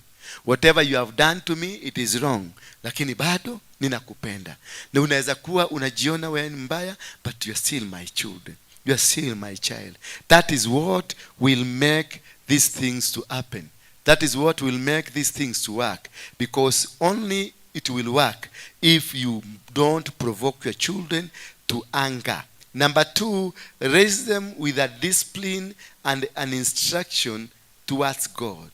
A disciplinary action towards God. Train them to know God. Train them to have an altar. Train them about the altar that you know. Because that one will make you become a good person. Will make these children be guided forever. Sometimes we look at the Muslims and we look at them, unaona ni kama wajinga. But they have madrasas where their children from the level of nursery, they are first trained about their God. Number two, about this world. Bwana And that is why wherever they go, you cannot be able to change a Muslim because he has a doctrine that was indoctrinated to him when he was a young baby. And he grew with it, knowing everything about it and following everything about it. But we don't have time for our children because watoto wetu saizi uliwaacha wakicheza game. Watoto wetu saizi uliwaacha wakifanya maneno ambayo wanafanya. But the most important thing for you to do now is to make sure that all things work together for good. You indoctrinate them with the kind of God that you worship. You make them know Jesus. You make them know there is God in heaven. You make them know that there is a Bible. Teach them these good things of God. Teach them this good thing that God has given you. Praise be the name of God. Hallelujah. Bwana Yesu asifiwe sana. Then, how do children bless, how do we bless our children? The book of Mark 10 verse number 16. And he took the children in his arms, placed them in his hands, and then blessed them. How do we bless our children? Ni vipi unaweza kubariki? Sasa unataka kujulia leo ni ndio getumia gege inaenda ndege tumia le ni kuthi kuoyone mami. Asha. Thie kwa mami wanyu. Let her release a blessing. Go to your father, let him release that blessing to you, and you will be able to get it right. Bwana asifiwe sana. Are we together? How many of you are still with us? And how many of you are not with us? Lift up your hand if you're not with us. God bless you because you are with us. In the book of Genesis, 49, I think so. Let me look at it now. Genesis 49, I want to read it because also there will give us a good dimension. In the book of Genesis 49, about the Jacob's blessing his sons, you can see how important it is. Those that he was annoyed with, he did what was supposed of them. And those that he was happy with, he did which he was supposed to do to them. And then Jacob called his sons and said, so a gathering of your children is very important. Always find a way. You gather all your children together so that you can speak to them. Jacob called all his sons. Aliwaita watoto wake wote. Akawaambia kujeni ndio niwaambie what will happen to you siku za usoni. Ukaide mwere uria maisha manyu mana hau kafere magakoro. So maisha ya hapo mbele iko kwa kinywa ya baba ama kinywa ya mama. Mama ana ile prediction. Your mother is your first prophet. Your father is your first prophet. Whatever prophetic word will be released from your father will guide how your marriage will become. Will guide how your business life will become. Will guide what will happen to you. Not today, 50 years to come. So maybe you are suffering whatever you're suffering from. It is not because the world is not perfect to you. But there is something that you missed that should have been guiding you. That is why it's very important. Every time, if you are a parent, ita watoto wako, kama ni December, ita kama ni mwezi wa 8, any month, waita tu unawachinjia mbuzi, munaongea na wao, unawaombea, unawachia baraka, unawatuma, na una command dunia, una command mchanga, sianaizi muthewete heri, kuria sigoka, ugacinengera kirege kiao ukamarathima ciana ciakwa ni ndamurathima ni ndamuohora ni ndamuhingurira njira mutikana tugane na thu cianyu. You release that kind of a blessing.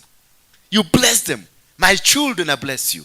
My children, I guide you. My children, may God bless you. The God of heaven will be with you. Wherever you go, the enemies will not find you. Whatever you'll do, you will succeed. Whatever you'll use with your hand will become a reality. That's kind of a blessing. That's kind of making our children better people. That is, you see, wakati ukiangalia Timothy, the Timothy success yake inazungumuziwa kuhusiana na nani? Na shosho yake Lois. Maana alikuwa alimwambia nini? Shosho yako alikuwa mtu ambaye ni mwombezi, hata mama yako alikuwa mwombezi, hata wewe kutoka sasa hiyo imani ya wazazi wako ndio inatembea ndani yako. So you need a strong backing that will make you strong. Hallelujah. Bwana Yesu asifiwe sana. I hope this will make you change. This will make you succeed. This will make you win in every aspect of our lives. That from today, najua nyinyi wanawake wengi ni mang'aa, wengine wetu mmetusi watoto, mmewaita maneno machafu. Then Jacob assemble and listen, O sons of Jacob. Listen to Israel, your father. Reuben, you are my firstborn, my mighty, and the fruits of my strength. Preeminent in diligence, in dignity, and in preeminent in power.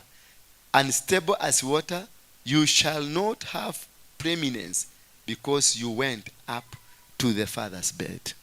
So the children, what is the cause of the curse of Reuben? It is because he went to the bed of his father. Watu wengi tumezoea huru, unaingia kwa bedroom ya mama yako, unaingia kwa bedroom ya baba yako. That is a curse. Bwana Yesu asifiwe sana. Children less than 10 years, 13 years, wana uwezo, wanaruhusiwa. Lakini kitoto kia 15 years, kitoto kia 17 kwenda juu, kinaelewa the dynamics of the bedroom.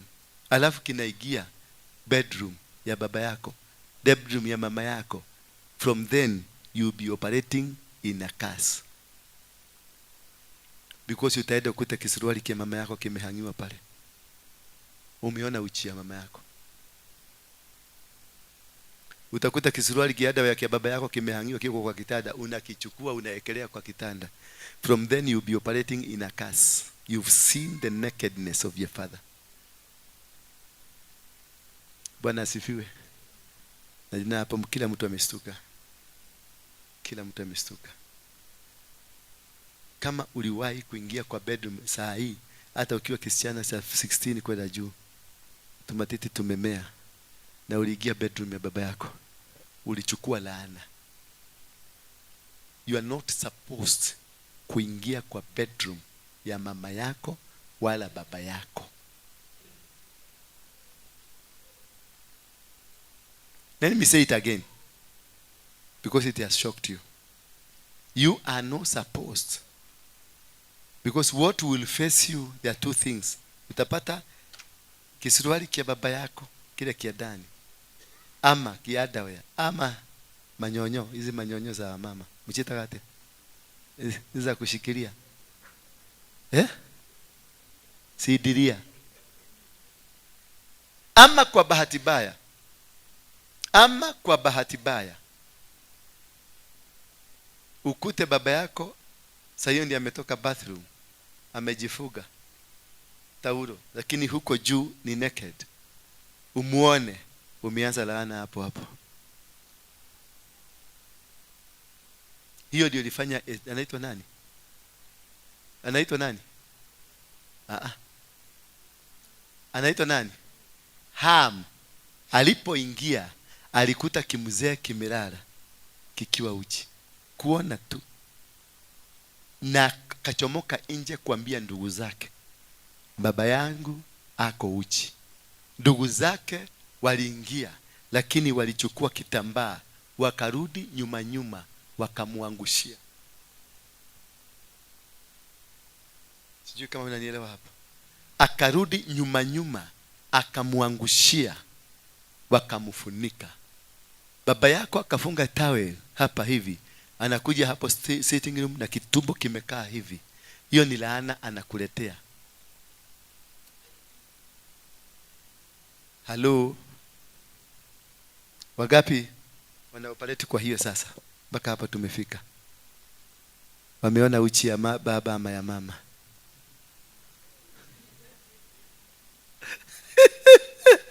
That is why we have found ourselves in most challenging lives, because mistakes that we did tulizifanya lakini hatukuelewa they were mistakes. Ulifikiria ni upendo wa mama yako, Ulifikiria ni vizuri unafanya, umeingia huko ndani ya bedroom, unataka karapto, mama anataka simu ya mama, na unakuta mama yako amevaa ako semi half. Aya hago. Na sasa hiyo ako semi half. Amekuachia laana already. This is what happened to Reuben. Seeing the darkness of his father. And most of your children are suffering because of your tutabia tudogo. Ulienda we mama, ulikuwa mrefi, ukakibia, ukasikia mko na yuasani mnatembea, ukasikia tu makojo tumekuja nimekukasa, ukamwambia rogama hau. Ukafanya na kisani kimesimama pale. Umemwachilia laana already. Umemwachilia laana. Kuona ile uchi, kuona that life that you are not to see from your mother, ama mapenzi, kumumunyana kwa mama yako na baba yako, you are not supposed to see it, but it will come to haunt you if you see it. Kwa hivyo wazazi ambao tuko kwa kizazi hiki, kwa sababu sisi ndio hatuna tabia na hatuna kichwa kizuri, protect your children. The language, the vulgar language we speak, the vulgar language opens up, it becomes a body. The vulgar language. Ile unazungumza mbele ya watoto, ile unaongea na simu, watoto wakisikia ukiongea ukitusi mwanaume mwingine, that vulgar language, watoto wanasikia. You have sent a curse to them. Look at Simon, verse number 5. Simon and Levi are brothers. Weapons of violence are their sword. Let my soul come not into you, into their counsel. O my glory, be not joined to their company. For in their anger they killed men, and in their willfully they hamstrung oxen. That anger that you have, it is a curse upon a curse.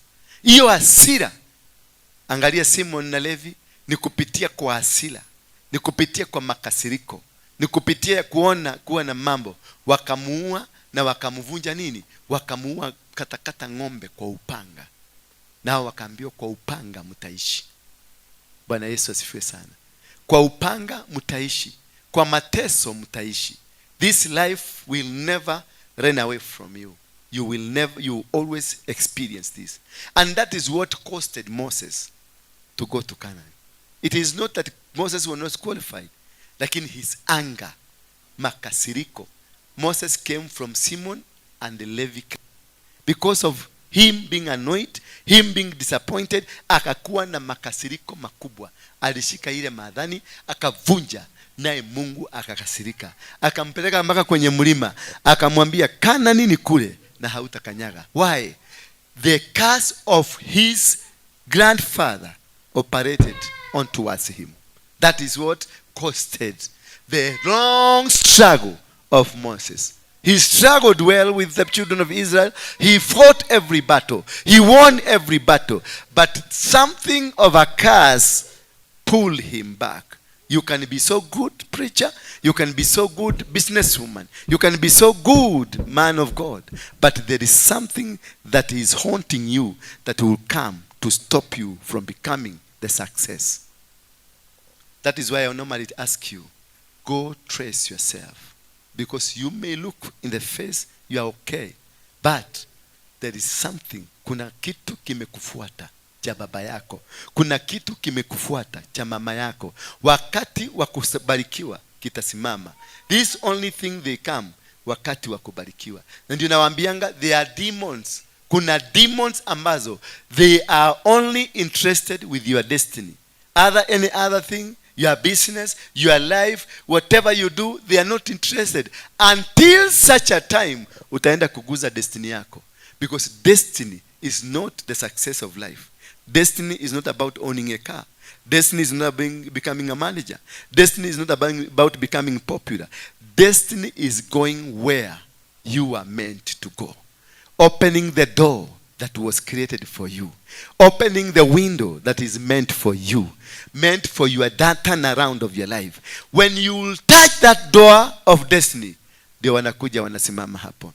Moses was almost to get where he is supposed to go, Canaan. But when he touched that which was to propel him towards the next level, the 10 commandments, the devil of Jacob, maroho ya Jacobo ikasimama na ikamkumbusha, wewe ni wa clan ya Lewi na nani? Na Simon.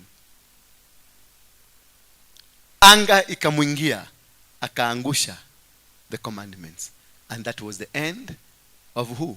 Moses' journey of Canaan. Now let's look at Judah, verse 9. Judah is a lion cub. From the prey, my son, you have gone up. He stooped down, he crouched as a lion, and as a lioness, who dares arouse him? The scepter shall not depart from Judah. What scepter? Wale wanajua Kiswahili. Scepter shall not depart from who? From Judah. Who knows it in Kiswahili? Or who has the Bible of Kiswahili? Yeah? Fi? Scepter. Soma vizuri. Soma hiyo line yote. Fimbo. The kingdom. Udhamaki. Muthegi kwa wale wa Kikuyu. Shall not depart.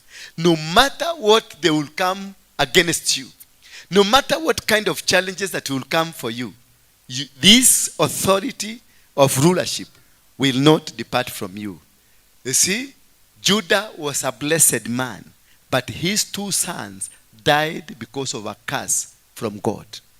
The first son, the Bible says, God was disappointed with him and God killed him.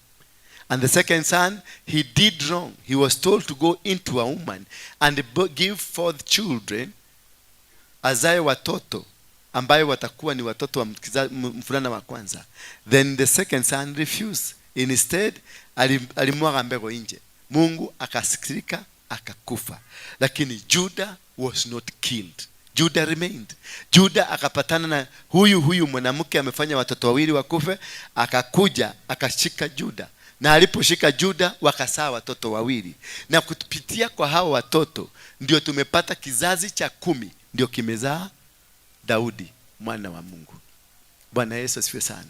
So this one, if there is a blessing pronounced upon you, at some point the blessings will come to succeed. The blessing will come to be life. Kila mtu asimame kwa miguu yake.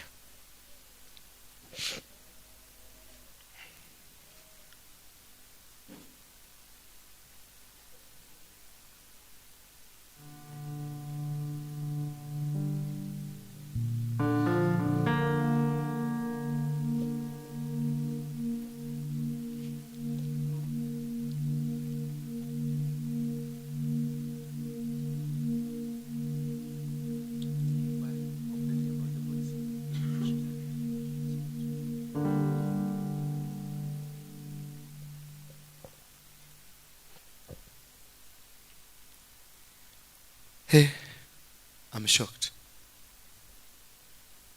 Sema, I'm shocked. Why are you shocked? Yeah? Berita, why are you shocked? Ni venye umeingia bedroom ya baba yako na kukalia kitanda ya baba kimela dadi. Sasa hiyo manywele ya dadi unaguzaguza huko. Hello. Wikirete kwa thaugo maita maigana? Maike?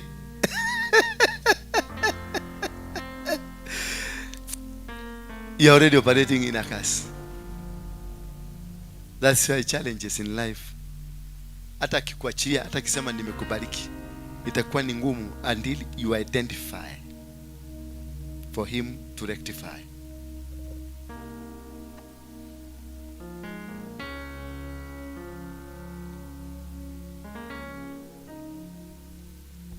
Thank you. Thank you. God bless you. Shikeni zaka zenu.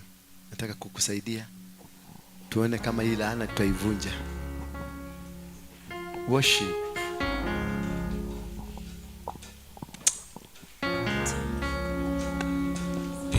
Bwana uninue kwa imani.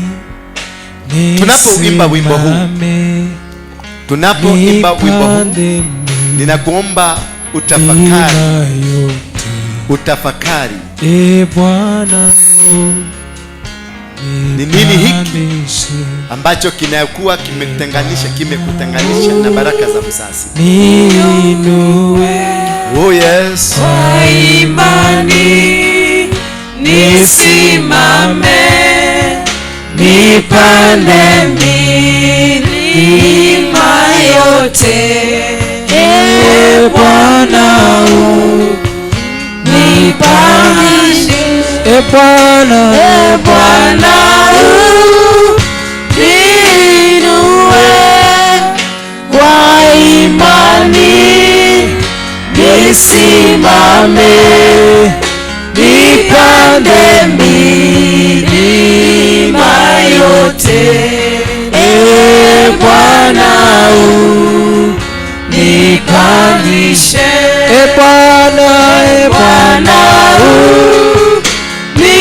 uninue kwa imani, nisimame, nipande milima yote. Bwana unipandishe, Bwana uninue kwa imani, nisimame, nipande milima yote. Bwana unipandishe, Bwana uninue kwa imani, nisimame, nipande milima yote. Bwana unipandishe. Inua juu kwa mkono wako wa kulia, sadaka zako inua juu. Kuna namba kwa wale ambao wangependa kutuma. Kuna namba ambayo iko kwenye ukuta. Namba hiyo ni paybill, ni 247 out 247 247 239 555 247 247. That's the business number. Then the account number is 239 555. And for those who know the number of the church, that's my number. You can also send towards it. Itakuwa imefika. For those who are watching us from parts of the world, you can send through my number. That is 0722 239 555. Kile kitu tunafanya sasa, I'm not breaking what I don't know. I want you to lift up your hand. We pray for God this week to reveal to you that which hinders you from the blessings of your Father. Then on Sunday, mukitoka kila mtu abebe bahasha. On Sunday, unilete hiyo bahasha with the understanding of what you are doing. Bwana Yesu asifiwe sana. Usiwahi vunja madhabahu yenye haujui. Usiwahi toa sacrifice because of what you don't know. You must give only on what based on the understanding. Navunja madhabahu kwa sababu najua madhabahu hii ni madhabahu gani. Inua mkono wako juu, inua tu juu, tuseme: Baba, katika jina la Yesu Kristo, ninapokea dhabihu hii kama mtumishi wako ambao umemteua kufanya kazi hii kwa ajili ya kuvunja nguvu zote za giza, laana na mipango yoyote ile iliyopangwa na shetani kuzuia watoto hawa wakaingia kwenye destiny yao, kuzuia watoto hawa wasipatane na blessings za wazazi. Lakini kwa sababu wewe ni Mungu ulio na uwezo, Mungu ulio na baraka, Mungu ulio na upendo wa juu sana, Ninakuomba Baba ukashuke kwenye mikono ya hawa, ukashuke kwenye akili zao, miili yao, na katika kazi zao, na katika nyanja zao mbalimbali za kimaisha, ukachange jinsi wanavyoishi, wapatie ufunuo, wakajue ni wapi walipoteanwa na blessings za family, blessings za wazazi, blessings za baba, blessings za mama. Uwapatie ufunuo, uwasaidie jinsi ya kuelewa ni wapi walikosea, ni wapi walikosa kukujua, ni wapi walikosea, maana wewe ukiwa mbinguni una uwezo wa kusaidia. Wabadilishe na wafanikishe, na ni katika jina la Yesu Kristo tunaomba na kuamini. Semeni amina. So wekeleeni hapa kwenye madhabahu mahali saidi yoyote ule huko, sio lazima ukuje hapa mbele. Any part of madhabahu unaweza kuwekelea the first lady. Na neno lako Baba, wachana na yeye, sitakwambia kuyasha. Kwa neno lako Baba, nakubaliana na neno lako, na nitasimama kwa neno lako. Nakubaliana na neno lako Bwana,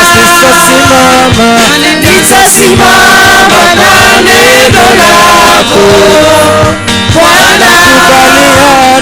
Nakubaliana na neno lako Bwana, nitasimama na neno lako, nitasimama na neno lako Bwana. Nakubaliana na neno lako Bwana, nitasimama na neno lako Bwana. Nakubaliana na neno lako Bwana, nitasimama na neno lako. Ukubaliana na neno lako Bwana, nitasimama na neno lako Bwana. Nakubaliana na neno lako Bwana, nitasimama na neno lako Bwana. Nakubaliana na neno lako Bwana, nitasimama na neno lako Bwana. Nakubaliana na neno lako Bwana, nitasimama na neno lako Bwana. Naibariki dhabihu hii, nailete mikononi mwako Baba. Ninajua una uwezo. Hawa watoto wako ambao wamekuja hapa na neno ambalo umenipatia nikawaambie, najua ilikuwa kwa kusudi yako ndio uweze kuwafungua, maana wengi wetu tumepitia na tumefanya mambo ambayo hatukujua ni vibaya, lakini tulijikuta kwa mambo kama hayo. Ninakuomba msamaha kwa niaba yao, ninakuomba msamaha kwa niaba yangu pia. Ninakuomba Baba msamaha kwa ajili ya nchi hii yetu na watu wengi ambao wako hapa na wengine wanaotutazama na wengine hata hawatasikiliza neno hili, lakini wakumbuke na uweze kuwasaidia na kuwabariki na kuwabadilishia maisha yao. Na kuomba Baba wapatie ufunuo kutoka leo, wajue ni jambo gani hili walifanya ambalo halikufurahisha ama halikukufurahisha. Wasaidie na uweze kuwabariki. Juma hili wanapoenda nyumbani wafungulie milango, kwenye kazi zao wafungulie milango, kwenye kazi na mipango yao yote wapatie neema, wajalie mapenzi yako kwenye njia zote na kwenye mipango yote yako. Wajalie tu neema yako, ukaweza kuwafaidisha katika faida zao, ukaweza kuwafanikisha katika malengo mbalimbali, ukaweza kuwaendeleza katika miendelezi mbalimbali, ukaweza kuwafanya wakaweza kuinuka katika njia zao. Familia zao zijawe na upendo, kazi zao ziweze kuwa na baraka, na hata kazi za mikono zao zikaweza kubarikiwa. Ni katika jina la Yesu Kristo tunaomba na kuamini. And now may the grace of our Lord Jesus Christ and the love of God and the fellowship of the Holy Spirit be with us now and forevermore. Thank you Amen. very much for those who attended, and may God bless you. And also I want to announce that the church begins at 9. So please find time and come early. Church ya saa 6 na saa 7 sioni ikiwa mzuri sana.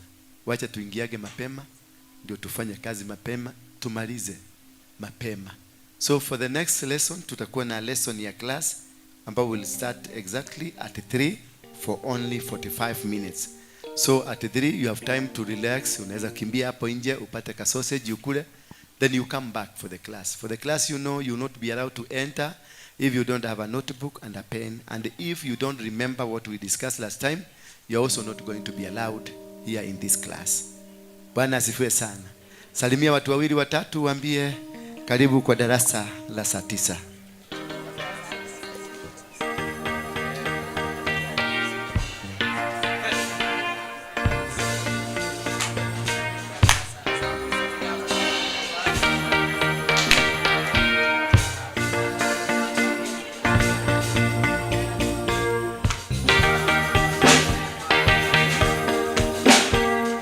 Kidogo tu. Hello. Wale ambao walitangaziwa ambao wameokoka for the last 1 month or 2, they are meeting one of us, wainformue the way forward. Unaona pale kona pale nyuma, wakutane pale. Hallelujah. All the new believers wale wameokoka hivi majuzi for the last 2 months waone Pastor Lydia. Inua mkono. Waone huyo right immediately after this, in Jesus name, amen. Mnaweza endelea.